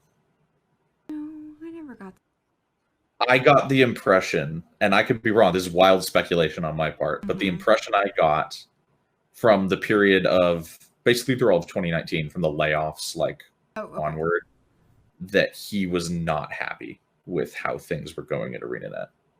Yes, I agree with that. But overall, I would say that he had always, prior to that, had always seemed like, on board with whatever ArenaNet was doing and the work that they were trying to develop. I think the nail that, what we saw from Mike O's, I'm leaving, here's my departure, I'm leaving, and the game is in good hands. And I believe in his departure, he even cited Mike Z as being, the game would be in good hands in Mike Z's. And so when did Mike O leave? Because that wasn't that far off from November. It was right before Icebreed Saga was announced, wasn't it? Or was it right after? Was it right after? It was after, I think. It was after, because we expected Mike O at the IBS thing, and he wasn't there. He wasn't there. So yeah, it was after that. It probably would have been September then. So literally then we're thinking... A couple months later. Yeah, so what, Mike Z left after Mike O, what, a month? 2 months at most after? Yeah. Well, and this is, and probably maybe the reason ArenaNet didn't say anything, because the vibe I got from Mike Z was that he was not pleased about how the game was Yeah, that was the impression that I coming got. along. And then, so direction that would that indicate that maybe NCSoft was going. he's butting heads with somebody who is also in charge, right? Mhm. So this could have been a not so happy departure. Yeah. Right? Like a departure on, and I'm not blaming any, like, again, speculation, right? Mhm. But the whole thing kind of smells like there was a parting of the ways, Mhm. and not in a happy and not sense. amicable parting of Yeah. the ways. That's what Yeah. it smells like to me. Yeah. So he's live operations PM, and he's specifically working on Crucible. Which is also what they pulled Josh Davis off for, I want to say. Yeah. And this is more speculation, because we don't, you know how when you transition presidents and you don't really know what stuff in the beginning of the new president's term is runoff from the old one or stuff the new one's doing? Mm-hmm. Yeah, this is kind of the same thing. Like, Mike Z leaves, and 3 to 5 months later, we see a massive directional shift in the game. Are those decisions that Mike Z set in motion, or are they decisions that the new person has implemented? Yeah. I don't know. Right. Because you could argue that some of it was stuff that he had put in place. But you could also argue, conversely, that he had to part ways because they wanted to do this and he wanted to do this. Mm-hmm. Right. Again, I don't know. I don't know what the actuality of it is, but yeah, it's something to think about. Was because my theory with Mike O, right? Let's talk about Mike O. Was that all this stuff that's happening right now, X-Pac, Visions of the Past, more frequent updates, right, is not what Mike O wanted. No, he was, I think, fully behind trying to launch a different game. Yeah, and I think Mike O, from the beginning, Mike O really likes reinventing the wheel. He really likes having a product that other companies don't have. Mm-hmm. And every time Guild Wars 2 has done something that other games do and that people like in other games, people have been like, good job, do more of that. Right. And every time we've gotten a weird ArenaNet feature, people were like, But Mike O likes those weird ArenaNet features. Yeah. He wants to be weird ArenaNet. And the rest of us just want Blizzard. We just want Blizzard. Right. And so I'm wondering, was Mike Z weird ArenaNet or was he Blizzard? I don't know. I don't know which he was. But we're going full Blizzard now, and I like it. So yeah, I don't know. But that's just like, it's not even really a theory. It's just like a question. Yeah. You know? Yeah. And I have no idea. But yeah, no more Mike Z. No more Mike Z. The NCSoft overlords are fully in power, I guess. Mm-hmm.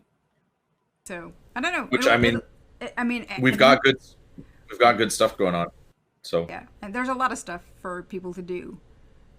If they want to play multiple game modes, and that's what I was talking about before we started the show. Is that I feel drowned in content right now when it comes to Guild Wars 2. That's coming off of, and I never really felt like there was too much of a drought the last couple of years. But remember in 2016 where like nothing happened? Yeah. Yeah. Or like the lead up to Heart of Thorns where there was lead up to Heart of Thorns and there was like nothing. Yeah. Like coming from those. And then now we've got, I just finished up the achievements for Shadows in the Ice, and then Visions of the Past drops. There's massive achievement sync in Visions of the Past. Also 2 new legendaries, both of which I want, right? That have massive requirements. And I'm just like, and I still have fractal stuff to do because I'm not Fractal God yet, right? I still have to do fractals every day. And I have to squeeze all of the, I want to do strike missions now, right? Like, you're like, where do I go? Yeah. Also, I work, right? I have a relationship. I have family and friends. And I'm like, I need less content. I guess. It's not bad, guys. Having too much content is not a bad problem, but boys, they're too much content. I guess if and this is going to sound weird, if there is an upside to all this, is that we're all sort of now on lockdown. I mean, where you are, you guys got hit hard with this whole virus thing. So you've got more home time, but I know that you were already working from home. Yeah, I already work from home, so my routine has changed very little. Yeah, your gym is closed. My gym is closed, and I really like going to restaurants. I'm like a hobbyist eater. You are, yeah. it's like it's become a serious thing to me. I really like restaurants. I like going down and sitting down and having that experience. I can't do that now, which is a bummer. But other than that, life is pretty much the same, except that I'm actually working overtime now. People are losing their jobs and I'm working overtime. Yeah. I feel bad about it. Yeah, that's how I'm right now. You gotta take what you can get. Yeah. Well, but I mean, we've got stuff to do. If you've got time on your hands because you're at home, you can go and delve into some other game modes that you may not have experienced because of your work schedule or your own personal game preference. Game mode preference. And that's what I'm hoping, that these PvP and WW legendaries get people into the game modes. So let's hope. They got me back in, right? We don't have a segue for this one either. Well, no, game we modes. We do. Are you talking about the legendary armory? Yes. There's 2 new legendaries, guys. Yeah. Well, we kind of probably should have shifted around, but anyways. So the legendary armory that's coming is a thing that I don't know that many people were expecting to come so soon.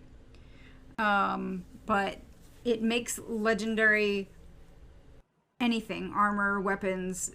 Your players will be able to use them. Your characters will be able to use them simultaneously. On multiple characters. You won't have to stick them in your shared inventory slot or no more character swapping.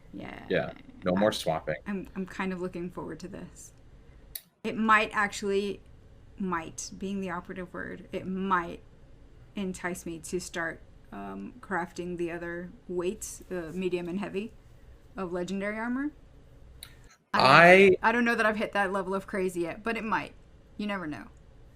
Yeah, I don't know. The forum post says this is coming, but it doesn't give a ton of detail. It doesn't say whether it's going to be fully integrated to build and equipment templates or if it's going to be its own different section. We don't know. I'm thinking it's going to be its own section. Probably just a menu, how you pull up your equipment tab and it has everything in your inventory. Probably something like that, just with slots for every legendary acquirable in the game, right? You just pick it. That's how I imagine it would work. Yeah, that's how I could see that being the thing. I'm not sure how that'll work with legendary runes and sigils, but that remains to be seen, right? I'm in a very small, unpopular opinion camp in that I don't care for this change. Because what? It significantly lowers the total progression ceiling of the game. Because you only have to chase a legendary once? Or what? Yes. Or you only have to change each iteration of legendary one time, right? You don't, Deroyer, take for example, right? He made 9 sets of legendary armor. He did. You don't need to do that now. It is literally superfluous, right? And again, this is a change that benefits me. I don't have 9 sets of legendary armor, right? This change benefits me hugely. I will probably use it and enjoy it, right? Because it's there. But I think there is a line that crosses into too convenient territory, and maybe I'm a boomer, right? Maybe I'm just a giant MMO boomer who likes things to be complicated and stupid. But I think this is too convenient. This is very casual friendly. I would agree with that. At what point, why do we even have characters? Why can't I just have one character that can profession swap? If I could just have that, because then it would be Final Fantasy the same. 14. If I can just have the same gear on every character, why do I have characters? What's the point? There isn't one.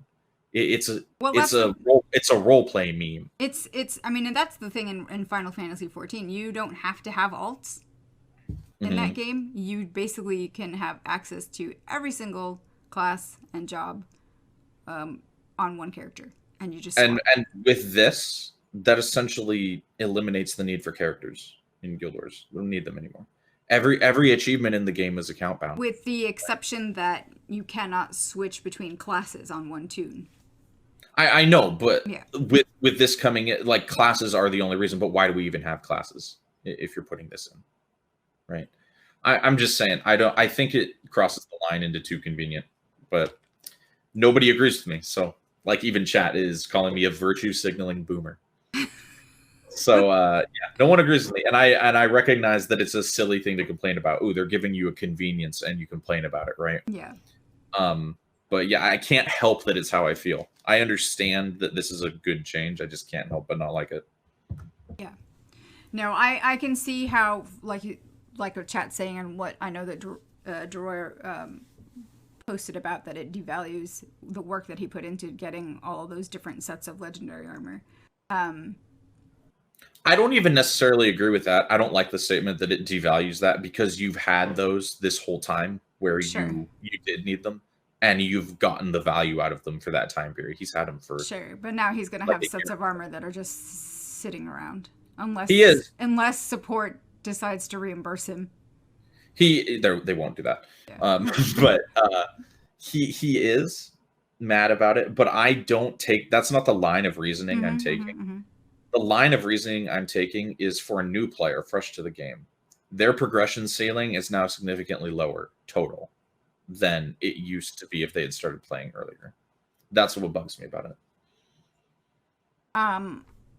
Yeah, I know. I get the reasoning, and I think it's sound and valid reasoning. I think that for someone like me that has not chased the other weights, because of the whatever time and cost sink into crafting 2 other sets of legendary armor, yeah, I was just like, no. But the fact that I would be able to use them across multiple characters if I wanted to, sure. Now, if having the legendary armor as the thing that people will chase, perhaps, does it devalue having even ascended armor in the game? Yeah, it does. Because that's where I think the real hit is going to be on ascended. If people... Wooden Potatoes talked about this in his recent video, saying that at this point it is actually more economic to just blitz legendary. Yeah. Because you're flushing money down the toilet on ascended now. Right.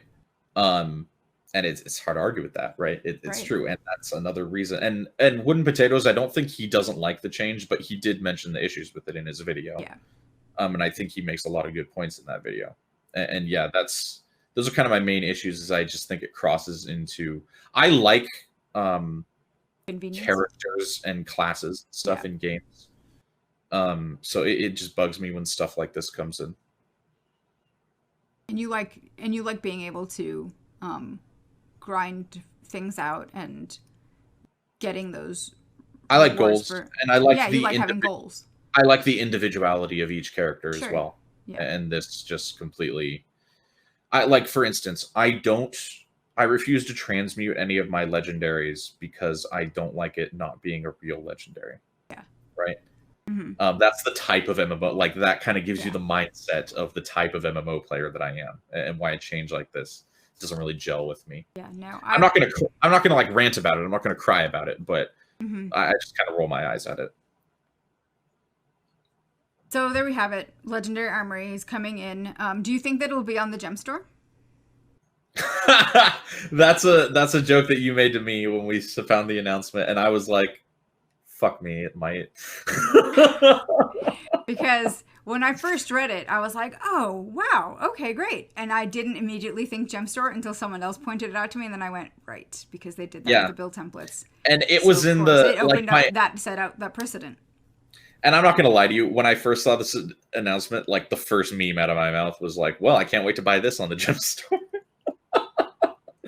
If it's on the gem store, I probably won't even get it, honestly. Even though I have a lot of legendaries, I don't need this. I have full ascended gear on every character, and a lot of interspersed legendaries. I don't care about this really. If it's a gem store get, I don't think it will be. If I'm being perfectly 100% honest, I do not think this will be on the gem store.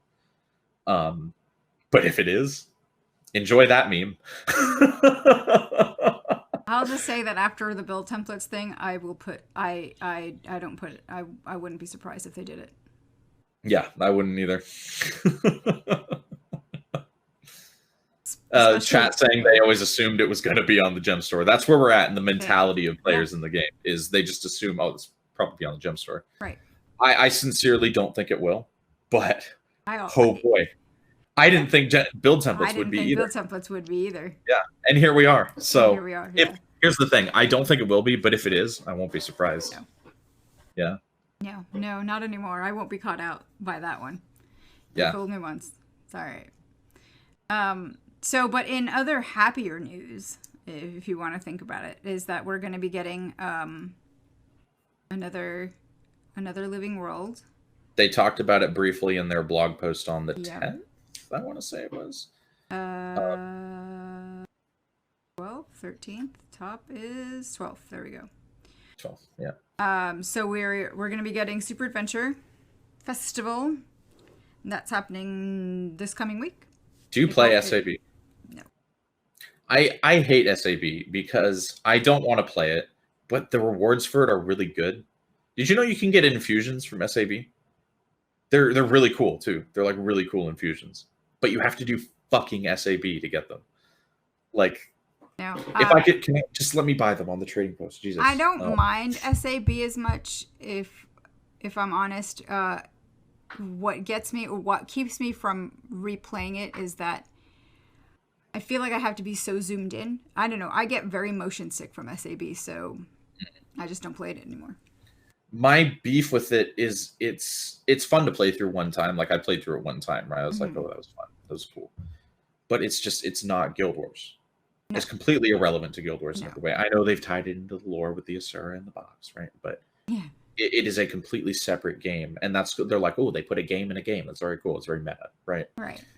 But it is so irrelevant. Like the RPer side of me, right? Because I have an RP side. And the RPer side of me is like, it's so irrelevant to everything Tyria that I can't get into it. Yeah, no. But they have such cool infusions. And you have to do it like a billion times on tribulation mode to get the infusions. So the real question is are you going to play it then? No. For the infusions. No, not even for the infusions. I think the infusions are so cool, but not enough to play Super Adventure Box. You heard it here first. Yeah. So after over here, so we're getting SAB, and then we're going to get the third episode of the Icebrute Saga, and we're going to be going to the Woodland Cascades, which you remember the Verdant Cascades from Guild Wars 1, right? That explorable area. Yeah, so probably more Quetzal, right? More Quetzal Tengu. Mm-hmm. I think they actually say in this blog post that it's modeled after the Great Pacific Northwest. Yes. Which, to be fair, the Pacific Northwest and the Scandinavian terrain of Wayfarer Foothills are kind of the same anyway. Mm. So it's probably just going to be more like the southern half of Wayfarer Foothills. It'll probably be stuff you're pretty used to. But it'll be, I think it'll be pretty. I mean, ArenaNet does pretty well. They do it well. Mm-hmm. Yeah, they do. They have good art direction. They do have good art direction. If they have one thing, it is good, solid art direction. It's what keeps me. It's one of the things that keeps me playing, to be honest. Yeah. And why I won't go to Blizzard, because I don't like their art direction. I don't like their art style. It pulls me straight out of the game. Yeah. So, I would be inclined to agree. It's not my flavor either. So Woodland Cascades, and let's see. So the episode's environment will focus on capturing and defending territories in a PvE map using similar objectives to WW. This sounds like, how is this different from Silver Race? Silver Race, yeah. That's what it made me think of too, Silver Race. I think it will be more complex and more advanced than Silver Race. Silver Race is very basic, right? Mm-hmm. Like the defend events are just waves, right? Mm-hmm. You don't need to use the arrow carts in Silver Race. You can just kill the stuff with your weapon skills. The Dolyak escorting events are very basic, right?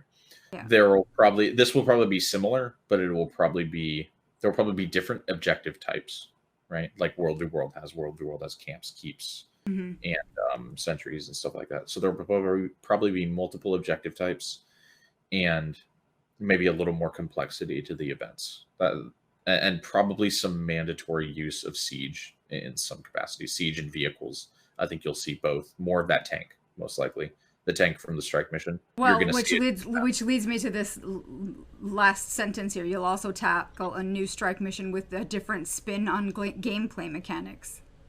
What does that even mean? It means it's going to be another cancerous strike mission. That's exactly what I'm thinking here, right? Because if it's a different spin on gameplay mechanics, are we getting away from the strike missions being conventional boss fights to being more missions? Well, and here's the question. Do they think, because when strike missions came out, what I thought to myself about them was, this is just a scaled down raid encounter. That's all this is. This is just a raid encounter with less mechanics. Right? And maybe what they want is to have raids be boss encounters and strike missions be like missions. Right? So maybe this is the new theory going forward, is that strike missions are very much going to be like Guild Wars 1 mission style with bonuses and replayability and achievement metas all for each strike mission. And like that would make strike missions a much beefier entity. It would also make, if they're going to continue with the shard system, it would also make people just not want to play the current ones and just farm the easy boss fights for the shard. Yeah, I find, like, if that's what the direction that they are going in, I find the shift. It's a little too late. Like, why? I don't understand the all you're going to do is alienate the fuck out of that content. Yeah, like, you've done a good job at building this up. You've given it its own hub. You've given it a really good reward system now. You've said that it was going to be the launch pad into raids that you wanted it. I think they're getting away from that. I think that was a Mike Z-ism. I think Mike Z wanted strikes to be a transition into raids. I think whoever's in charge now is taking a completely different approach. I don't think that's the goal for them anymore whatsoever.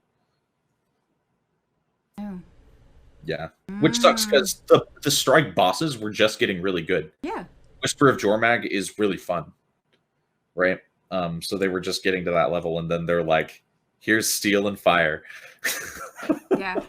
Which is... I mean, and I can see how, like we said earlier, the Iron Forgeman, which is...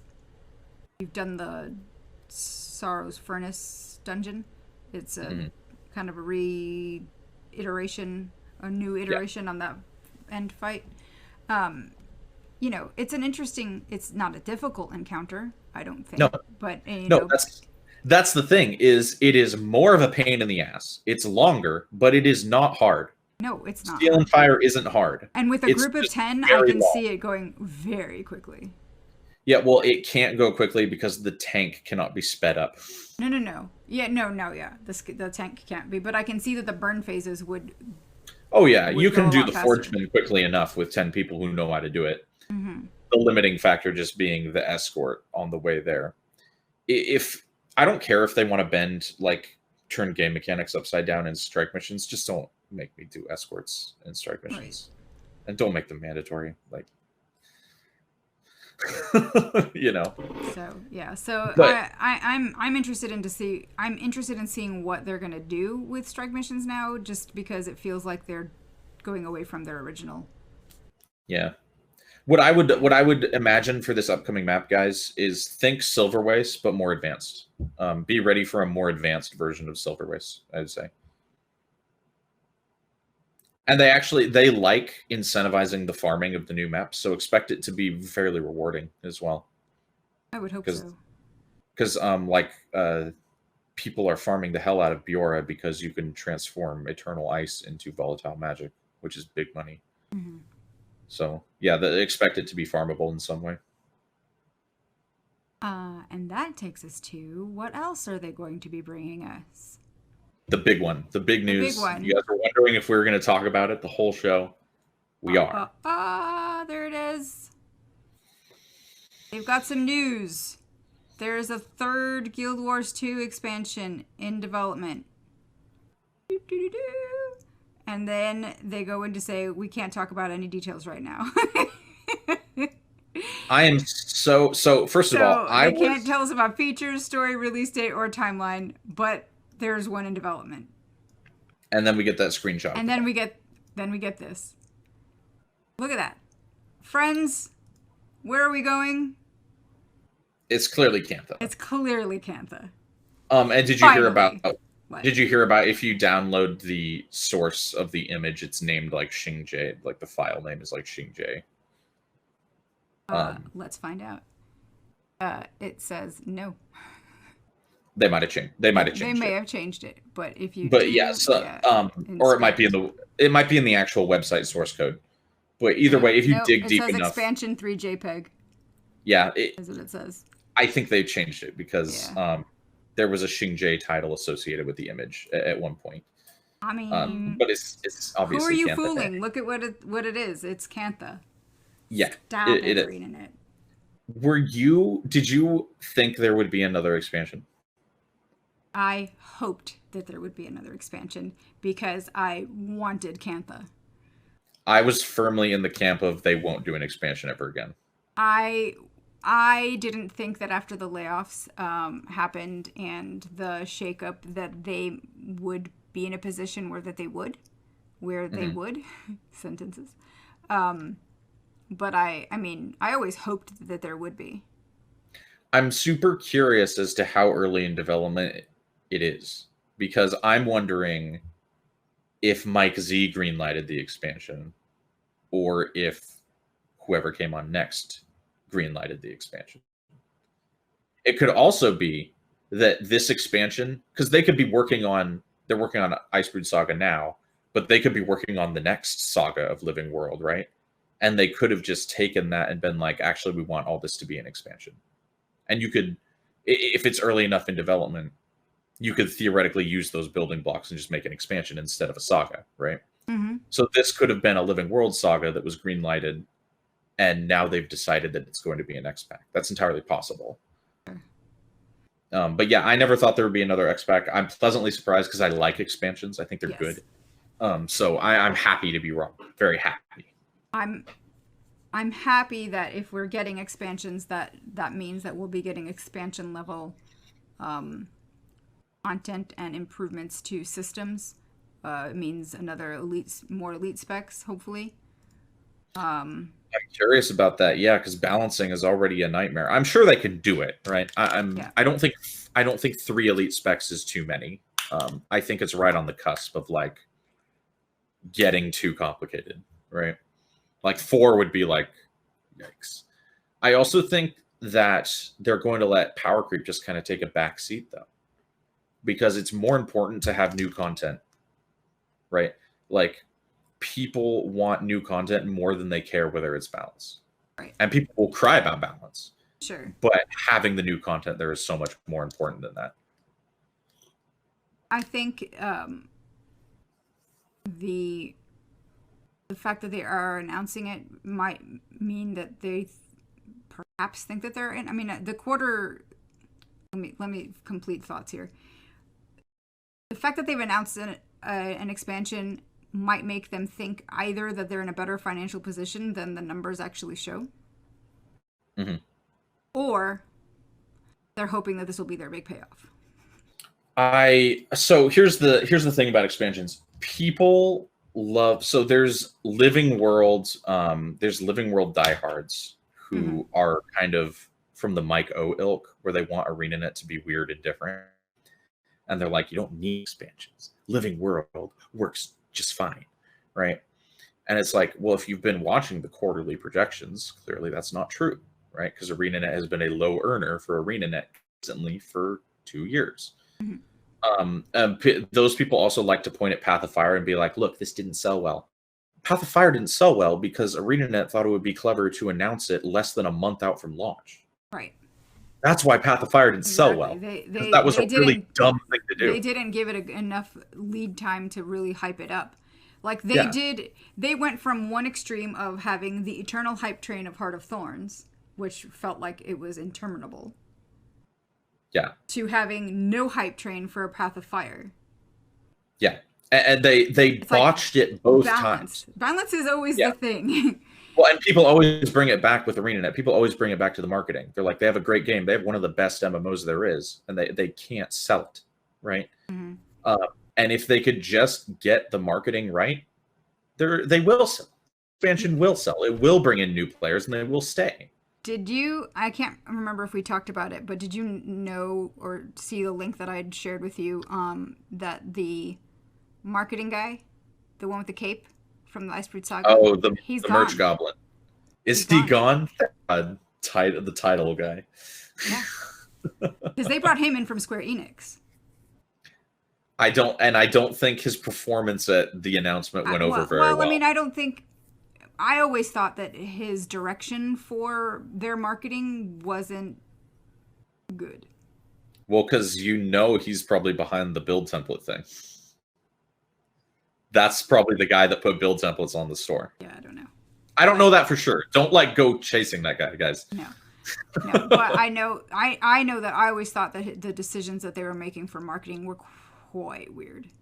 He would have been the trailer. Yep, the weird CGI trailer that was like kind of crappy. Let's have a lightsaber weapon. Let's have a live announcement for nothing.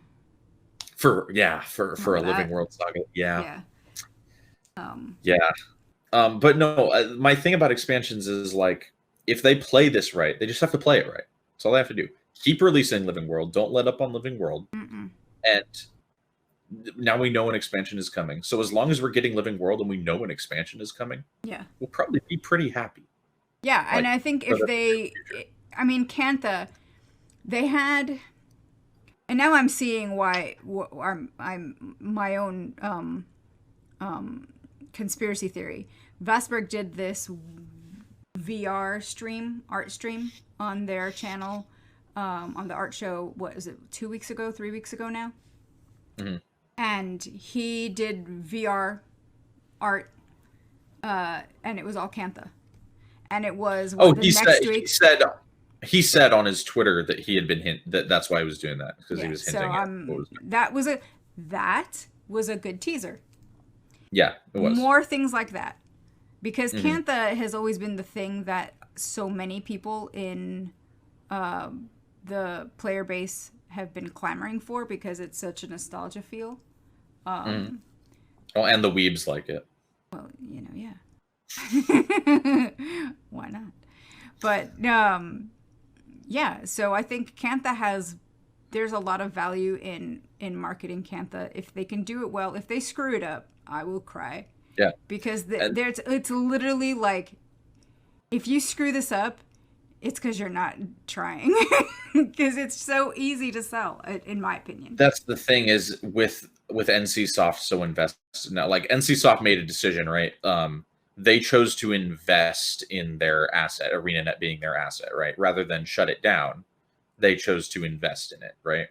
So now Guild Wars 2, they're producing Living World on a reliable 2-month cadence, right? Mm-hmm. They're giving us visions of the past in addition to normal episodes. They're giving us Swiss and tournaments and PvP again, right? Like, they're reinvesting.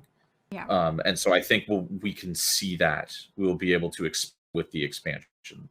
Are we ever going to get alliances in World v World? They keep saying that it's still on the table, that they're still working on it. I would like to see them throw that bone to the WW community. I don't think they'll ever get back the players that left who love WW. I think that while NCSoft is reinvested in Guild Wars 2 and ArenaNet as a whole, they still have to prioritize what they put resources into. Mm-hmm. And alliances are still low on the totem pole, sure. Unfortunately. I'm sure they'll get done at some point. I'm sure there's a small team that's dedicated to working on it. But it's almost certainly a small team. And it probably won't be done soon. Anyway, it's possible that they could be a 2020 item. It's possible. I don't know if it would be, but it's possible. I think it was wasn't it mentioned at some point on the 2020 roadmap? I don't think it was for the Q1. I want to say that it was a Mike Z post at the end of 2019 or it was the mid-2019 roadmap. Yeah. Yeah, he mentioned alliances in it. Yeah, he said they were being worked on. So I wonder if that was a Mike Z thing, that it will just go away. Yeah, I don't know. Because I believe with alliances, they were speculated for a long time, and I think they were confirmed 2018, maybe. I think so. It's been a while. And then there wasn't, like, they confirmed them, and the next peep about them was the devs would talk about it on their WW stream, but nobody watches it, right? Yeah, the devs stream WW, guys. They do. And they would talk about it on there, but only World v Worlders would watch that. And so, like, the rest know what was going on with them. And they don't give super details, but, like, if you ask a World v Worlder about them, they know a lot more information than we think is out there. So, like, they are being worked on. It's a small team, and it's going slowly. I was trying to check to see if that WW stream was still on their stream schedule, but I'm not seeing it. Ooh, maybe they don't do that anymore then. I thought those were still happening, but yeah. And chat mentioning that alliances will probably be a expansion launch feature. That's entirely possible. That's a good point. Yeah, it's entirely possible. But yeah, I think there's a lot of wrestling with the engine limitations with alliances, and that's why it's taken so long. I think they're having to just really dig deep into the source code of the engine and fuck with stuff. So it's probably not fun. Anything else you want to say about Cantha? Are you looking forward to Cantha? Yeah, a lot of people are asking if we'll get new mounts. I don't know. What more mounts would we need? I just want an underwater mount. That's all I want, is an underwater mount. I mean, and gliding was the Heart of Thorns thing. Would I be crazy? Mounts were the Path of Fire thing, so Cantha needs to have its own thing. Exactly, yeah. And that's ArenaNet does a gimmick with every expansion. I don't think mounts will be it. I think we'll get, here's my theory, and I could be totally wrong, but my theory is that we will get the final mount with Icebreed socket at the end, and it will be an underwater mount. And it will be like acquisition style, like the Sky Scale. To go and talk with Steve McBubbles. Yeah, and that transitions well into Cantha, which will probably have something to do with the water dragon. I mean, you did hear the little Cantha drop in Bangar's dialogue in this Visions of the Past thing. What did he say about Cantha? He said, I will be known as the one who united the Char, or something like that. I'll be known from the Shiver Peaks all the way to Cantha. Yeah, he did. And I just went, Yeah. But yeah, I would see what be you willing. did there.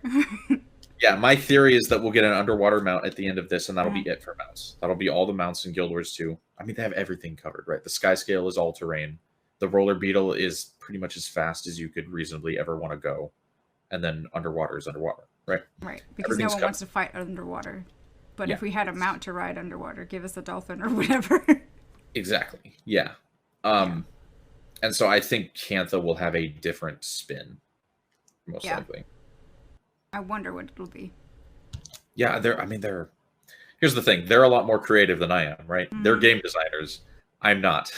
So just because I can't think of something doesn't mean that they won't think of a good, like, new thing to introduce to the game. So I'm sure it'll be great. But yeah, I like Cantha. Factions is not my favorite Guild Wars 1 expansion, but it's definitely favorite? Nightfall. Nightfall, easy. Yeah. I also prefer Eye of the North to Factions. I don't like Factions that much, mainly because it's very short. And it's the one that looks the most low budget out of all of them. I liked Factions, but I liked probably Factions because you could level so fast in it. It is ridiculously fast leveling. Yeah. But I really enjoyed Eye of the North. Factions and Eye of the North were always my two. Oh man, I think Nightfall had the best story. That's why I like Nightfall. Nightfall's story is really good. Prophecies felt like a big old slog. Prophecies is bad. But I like visually, I like Cantha though. So I want to go back. I hope I want to see the rivers of liquid shit in Kaineng City in HD. You remember those? Remember walking through the sewer and it's actually flowing? You can see it. It's there. Yeah. But I mean, I think Kaineng won't even look the same. Oh no, well, because you played Winds of Change at Guild Wars 1, right? I never finished that one. I know. You got to do it before the expansion. I know. I have to. Because now it's going to be tying into that. So you're going to have to like carry me through that. Everything, it's really hard. Everything I know it is. It's probably the hardest like quest content in Guild Wars. It seriously is. But everything that happens in that quest line will be setting up what we're going to be seeing in Kantha. Yeah, that's why I need to play it. Yeah, you do. Like, fortunately, I guess we have time because they have no timeline that they're sharing with us. yeah, But, you won't see this in 2020. It's not going to be coming out in 2020. So I've got something to do in 2020. I can go play Winds of Change and go, Yeah, well, because we don't know how many episodes are in Icebrood Saga, and they're going to finish Icebrood Saga before they come out with this X-Pack. No, yeah, I was seeing speculation, or people speculating that we'll probably have like 6 and then have the expansion. And I was like, People are saying 6, but I feel like the reason they took the episode expectation off of the saga is because they're going to do more. Yeah. Maybe they're going to do less. Or, I mean, maybe they'll, because they have this whole Visions of the Past thing. Exactly, yeah. They could finish the saga and fill in the time with Visions of the Past matches. Yeah. Like, yeah, they can drag out the 6 if that's what they're doing, so that it gives them time. And I think that's why they were like, we're moving to sagas, so that they could take as long as they want on the X-Pack without any real expectation of season. Because like with a season, we're like, all right, that's episode 6. Where's the X-Pack? Right, exactly. And we don't get to do that with sagas, so that's probably why they made the change to saga. And sagas are, by definition, long. Yeah, exactly. They are epic, friends. It is an epic genre. Yeah. So, but I'm excited for it. I want to go back to Kantha, right? I want to see what's up with the Ministry of Purity. Yeah. Right? I want to go back to communist Kantha. Like, I'm not saying that as an allegation to China. That's literally what they're setting up. That's literally what happened in Kantha. They set up a totalitarian regime in Winds of Change. Spoiler alert. Go play that shit, guys. Yeah. Or better yet, if you don't want to play it, watch Wooden Potatoes Let's Play on it. He Let's Played it back in 2012 when it was released. Oh, that's right, he did. So yeah, if you want a very informative playthrough of it, go watch Wooden Potatoes playthrough. I feel like I need to play it myself though, but I will probably. I can see myself going, well, I'll just watch WP. a lot of people can't play Guild Wars 1, so for the people who don't want to do that, go watch WP play it. I'm gonna have to organize a group then to like go in and do Winds of Change.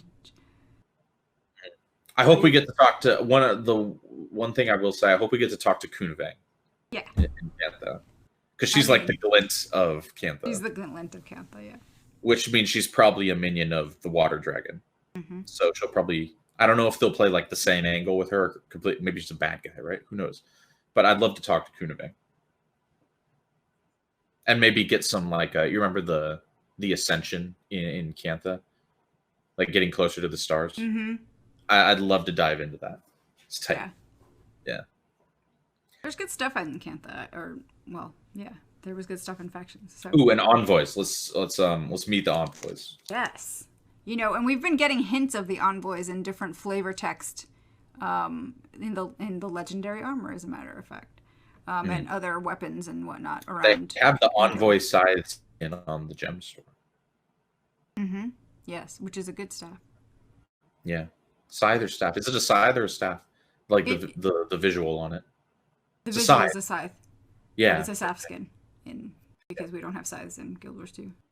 Tavik in chat, other spirits like Visor. Yeah, if we can go to Tenekai Temple and talk to some spirits. That'd be sick. Yeah, I'm excited. There's good stuff in there. And of course, elite specializations would be great. I'm suck at speculating on elite specializations, but I would love a fresh set. Mm-hmm. Sure. So I'm excited. I hope that we'll get more news as the year goes on, and that they don't just say, here, an expansion, and they tell us nothing for a year. I imagine we'll probably hear back about it in 6 months. That would be good. They talk about this in March. We'll probably hear about it in September, I think. That seems and like it probably won't be a release date or anything. No. I wouldn't expect to see this until the latter half of 2021. Because Icebrood Saga will carry us through at least early 2021. Yeah, I think so. So yeah, we'll probably hear about it in September though. Ritualist with. I mean, that's just me speculating. Yeah, Ritualist. We could get Rit back. I love Rits. But I hated their bundle skills. Well, it could be a great specialization for Revenant. So yeah, I'd be down. Yeah, and chat is saying Revenant gets Ritualist. Yeah, it makes Master a lot of Togo, sense. Yep. hit Master Togo passive is you have to aggro absolutely every enemy. Yes. Which Oh I my thought it God. was, I don't know, did you watch, I've been watching a lot of Wood and Potatoes. Did you watch his video on his Cantha Elite Specialization speculations? No, but like I said, I've So, literally been sucked into work and haven't been able to watch. I mean, I've got this backlog queue of things that I have to watch and things that I have to play in game. so he speculated for Elite Specializations, he speculated Assassin for Thief. Yeah. But he also mentioned in the video that's like, well, we already have Deadeye, so Deadeye and Assassin would be kind of weird, right? Yeah, I guess. But he speculated Pirate for Ranger. Huh. I think they should do Pirate for Thief. Yeah, that would be a bit more fitting. Yeah, you don't even have to call it Pirate. You could call it Swashbuckler or Corsair. Corsair. Or what the hell ever, right? Right. But I think they should do that for Thief. Because Corsair ties into the Luxon culture Yes. really well, Really right? well. Mm-hmm. Yeah. And then maybe a Knight specialization for either Warrior or Guardian, because that ties into the Kurzik culture. Kurziks were big into knights and knighthood and stuff. That's all I really have to say about these specializations. I'm excited. I'm excited about Cantha. I am too. I'm excited to see what they do with it. I hope that. Josh Lawyer for Thief. Oh gosh. Monka S. Yeah. Make us pick a faction based one. That would be awesome for Leeds. Yeah, that would be cool. I'm looking forward to it. I'm looking forward to getting more news. I should probably preface it that way, because otherwise I might just build up my hope and expectations and then have them shot down. Well, and here's the crazy thing. I'm excited for news on the expansion, but I'm also, like, the expansion, knowing that it's coming, has reinvigorated me for the current content. So I'm excited for Icebrood Saga 2. Yeah. And it results in me not being angry that we're not hearing about the expansion, because I'm like, oh, well, we've got Icebrood Saga to play until then, and that's good. Oh, I'm not angry that we're not hearing about the expansion. I'm happy that they're even having one. Yeah, exactly. That they're planning it. So, and and we talked about them playing it smart. So far, they are playing it smart. Letting us know an X pack is coming while they have content to deliver to us anyway is smart. It's the thing, right? Like that we always complained about is the ArenaNet not communicating, and so they've been doing better at communicating, I think. Yeah, if they can keep that up, then this will go over very well. Well, and I think the whole not communicating thing was more of a Miko thing. And a Colin thing. And a Colin. Well, yeah. We got a lot more communication after Colin left. Like a lot more. Colin of the Smile. Colin was great at hyping us, though. He was just like, he was the eternal hype train. His smile nearly melted me in person at PAX 2015. Yeah, you see, I remember when you took that picture and you were like, I got to see Colin. Yeah. He smiled at me, yeah. It was like staring into the face of God. It was like staring into Lissa's mirror. So I have nothing else that we can reasonably say about Cantha other than that we're excited. Other than that, when Cantha comes out, they'll be releasing a bunch of new cool stuff on the Gem Store. Which is where we're going next. So currently in the Gem Store, you've got the Abyss Stalker Appearance Package for 2,000 gems. The outfit is cool. It's very Largos. Yeah, it's got those like blue glowies. It literally is. I think it's altered, but it's based on what the Largos wear in game. I'm pretty sure. Yeah, it's very glowy. Also, expect to see more Largos in Cantha. Anyway, did you notice that they used the cape frame for the back of that? And I just noticed that. Well, here's the thing, and I didn't check this. So in the trailer they released for Visions of the Past, they showed a cape, and I always thought there was going to be an in-game cape because of that. But that looks like it might have been the cape that was in the trailer. So now I don't know if there's a cape or not. And it could have just been me getting my hopes up. I don't know, man. That's like the yes. But I didn't check, so I could be completely wrong. The cape is, I wouldn't wear it. I think it's just part of the outfit. You can't like hide it. No, it's a separate item. It costs 500 gems. Wait, serious? Yeah, it's in the show notes there. You could buy the outfit and cape separately. Okay, here's our show notes, guys. I'm showing it off to you. This is where all the magic happens. Chat saying they don't think it's the same cape. If it's not the same cape, then that's cool. I'm going backwards. You're pulling up the show notes on the stream. I did. I showed them that's how the sausage is made. The cape. Yeah, here we go, cape. Yeah, Chat saying they don't like the cape. It's not cooler. It looked cooler paired with the outfit, but by itself, it looks. I don't know. It looks very. Blade-ish. You're just like, why? You know? It doesn't look like it would flow like a cape would.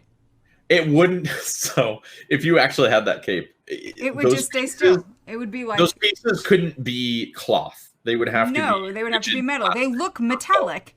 Yeah, or metal. Yeah. Look at those edges. Those look like blades. But then again, we got that gliding thing with the knives. So, ArenaNet. It's very Largos-y, though. The whole thing is very Largos-y. And it's called Abyss Stalker, like the abyss in the ocean, right? I think it's clearly Largos themed. It's very, now that you've mentioned that, Abyss Stalker. They are kind of hinting at underwater stuff already. Yeah. I'm saying it now. I think we're going to get an underwater mount at the end of Iceberg Saga, and I think it's going to be super overpowered, too. Because everybody hates underwater. And so if they have an underwater mount that like moves 80% faster, right? They'll be like, oh, well, underwater is not that bad. I'm just saying. The other things that are in the gem store, because the appearance package is 2,000 gems, the outfit itself is 700, and the cape is 500. But the package comes with a choice of a mythic weapon. It comes with all of those, not a choice of. It comes with all of them. Mythic weapon choice is what you've got written down. Okay. I thought you were going to say between those items there. No. Yeah, all of that is included. Shadow die kit, which, if you're lucky, you'll get a nice one. And die kit a total makeover kit. So all of that you can get for 2,000 gems, or you can just get the outfit for 700, and then the cape for 500. Just buy the outfit. Don't get the tat, guys. Just get the outfit and the cape. Like, don't do that to yourself. To be fair, the mythic weapons do look really cool. There's no prestige to them because they're just gem store stuff. So then the other thing, I'm going to show this off here. The glacial chair. The glacial chair looks tight. It's kind of cool. I previewed it yesterday and I went, ooh. Boy, wouldn't that have been a good reward for the Whisper of Jormag fight? It would have. But it's on the gem store instead. Gem store instead. Yeah. It is in all its iterations. A very cool looking chair. Yes. And it is in the gem store. It is available now for how many gems, Aaron? I don't remember. I put it in our show notes. 600. 600 gems. You're making me switch things in stream. Is it 600? Let me see. Yes, it's 600. I had to flip over to our show notes to check because you didn't check for me. I didn't know. And then we've got the Maguma's Grasp skin, which are gauntlets. Very Sylvari Mordrim-esque. Interesting that they're bringing this out now. Yeah, kind of weird. It's probably just something that somebody made and they were like, they'll probably sell. Throw it in the gem store. Yeah, and how many gems do people have to throw at that, Aaron? Five hundos. 5 hundos. And if you want to have an accompanying piece, you can do the mantle as well. I like the shoulders. They're cool. Yeah. So about these shoulders, the Ebon Vanguard shoulders? The reason those look so cool is because they have a scarf that ties around with them, right? And this kind of does the same thing. It's got like things that tie all the way around for shoulder pieces. They're kind of good. Good look, yeah. And I might actually buy those. They're pretty cool. And the mantle costs how much? 5 hundos. Yep. And I believe that is all of the gem store items. That's all I get. So we've missed since we don't do episodes. The new stuff. I mean, because they recycle stuff all the time and I just took the stuff from the last month, basically. Yeah. Like this is all the new March stuff, basically. Yeah. And they are doing the March sales are still ongoing until the end of the month. And they're dropping free items in every day or so. Day-ish. I think yesterday they gave us a revive orb because you don't have enough of those. I delete revive orbs. We do. People use them for like clutch rebounds. I'm like, I'd rather just restart. I don't know. Yeah. I haven't been getting all the free stuff, actually. I forget that they do it. I don't grab it. I mean, and a lot of stuff. I mean, they had a communal bonfire the other day, and I was I like, grabbed oh, that, yeah. and then I realized I had both buffs on me already, so I had to make it into an XP fire. I wasted my communal bonfire. Yeah. So, yeah. So that's the end of our gem store section to end That's the our show longest TyriaNow yet, I'm pretty sure. That's our longest TyriaNow yet, I'm pretty sure. Yeah, 2.5 hours. I think we've had a longer one. I feel like we've had one that may have touched on 3 hours, but I can't remember which one it was. There might have been one. Yeah, there might have been one. We haven't hit that 4-hour mark, though, so, there's always time. Probably the one... I don't know. I don't know which one that was. There was a long one, though. I do remember that we had a long one once. Yeah. Yeah. Probably a deep dive into story of some sort. This is probably the second longest one. Mm-hmm. So, that's all I've got. You have anything else? I think that'll about cover it, guys. Do strike missions. They're good now. Do them. Yeah. Good rewards. Yeah. I need people LFGing because I like to do the daily one. Hang out in the Eye of the North. It was funny because when I logged into Eye of the North yesterday, whenever it was that I did it, I was like, oh my gosh, this is like Eye of the North all over again, being with people just hanging out in the hub. It was kind of cool. Yeah, because it was a more populous outpost in Guild Wars 1. It really was. Yeah. It was the cool kids outpost in Guild Wars 1. So it felt very nostalgic. It made me happy. Mm-hmm. Yeah. Are people trading minis again? Yeah, I know, right? Willing to buy.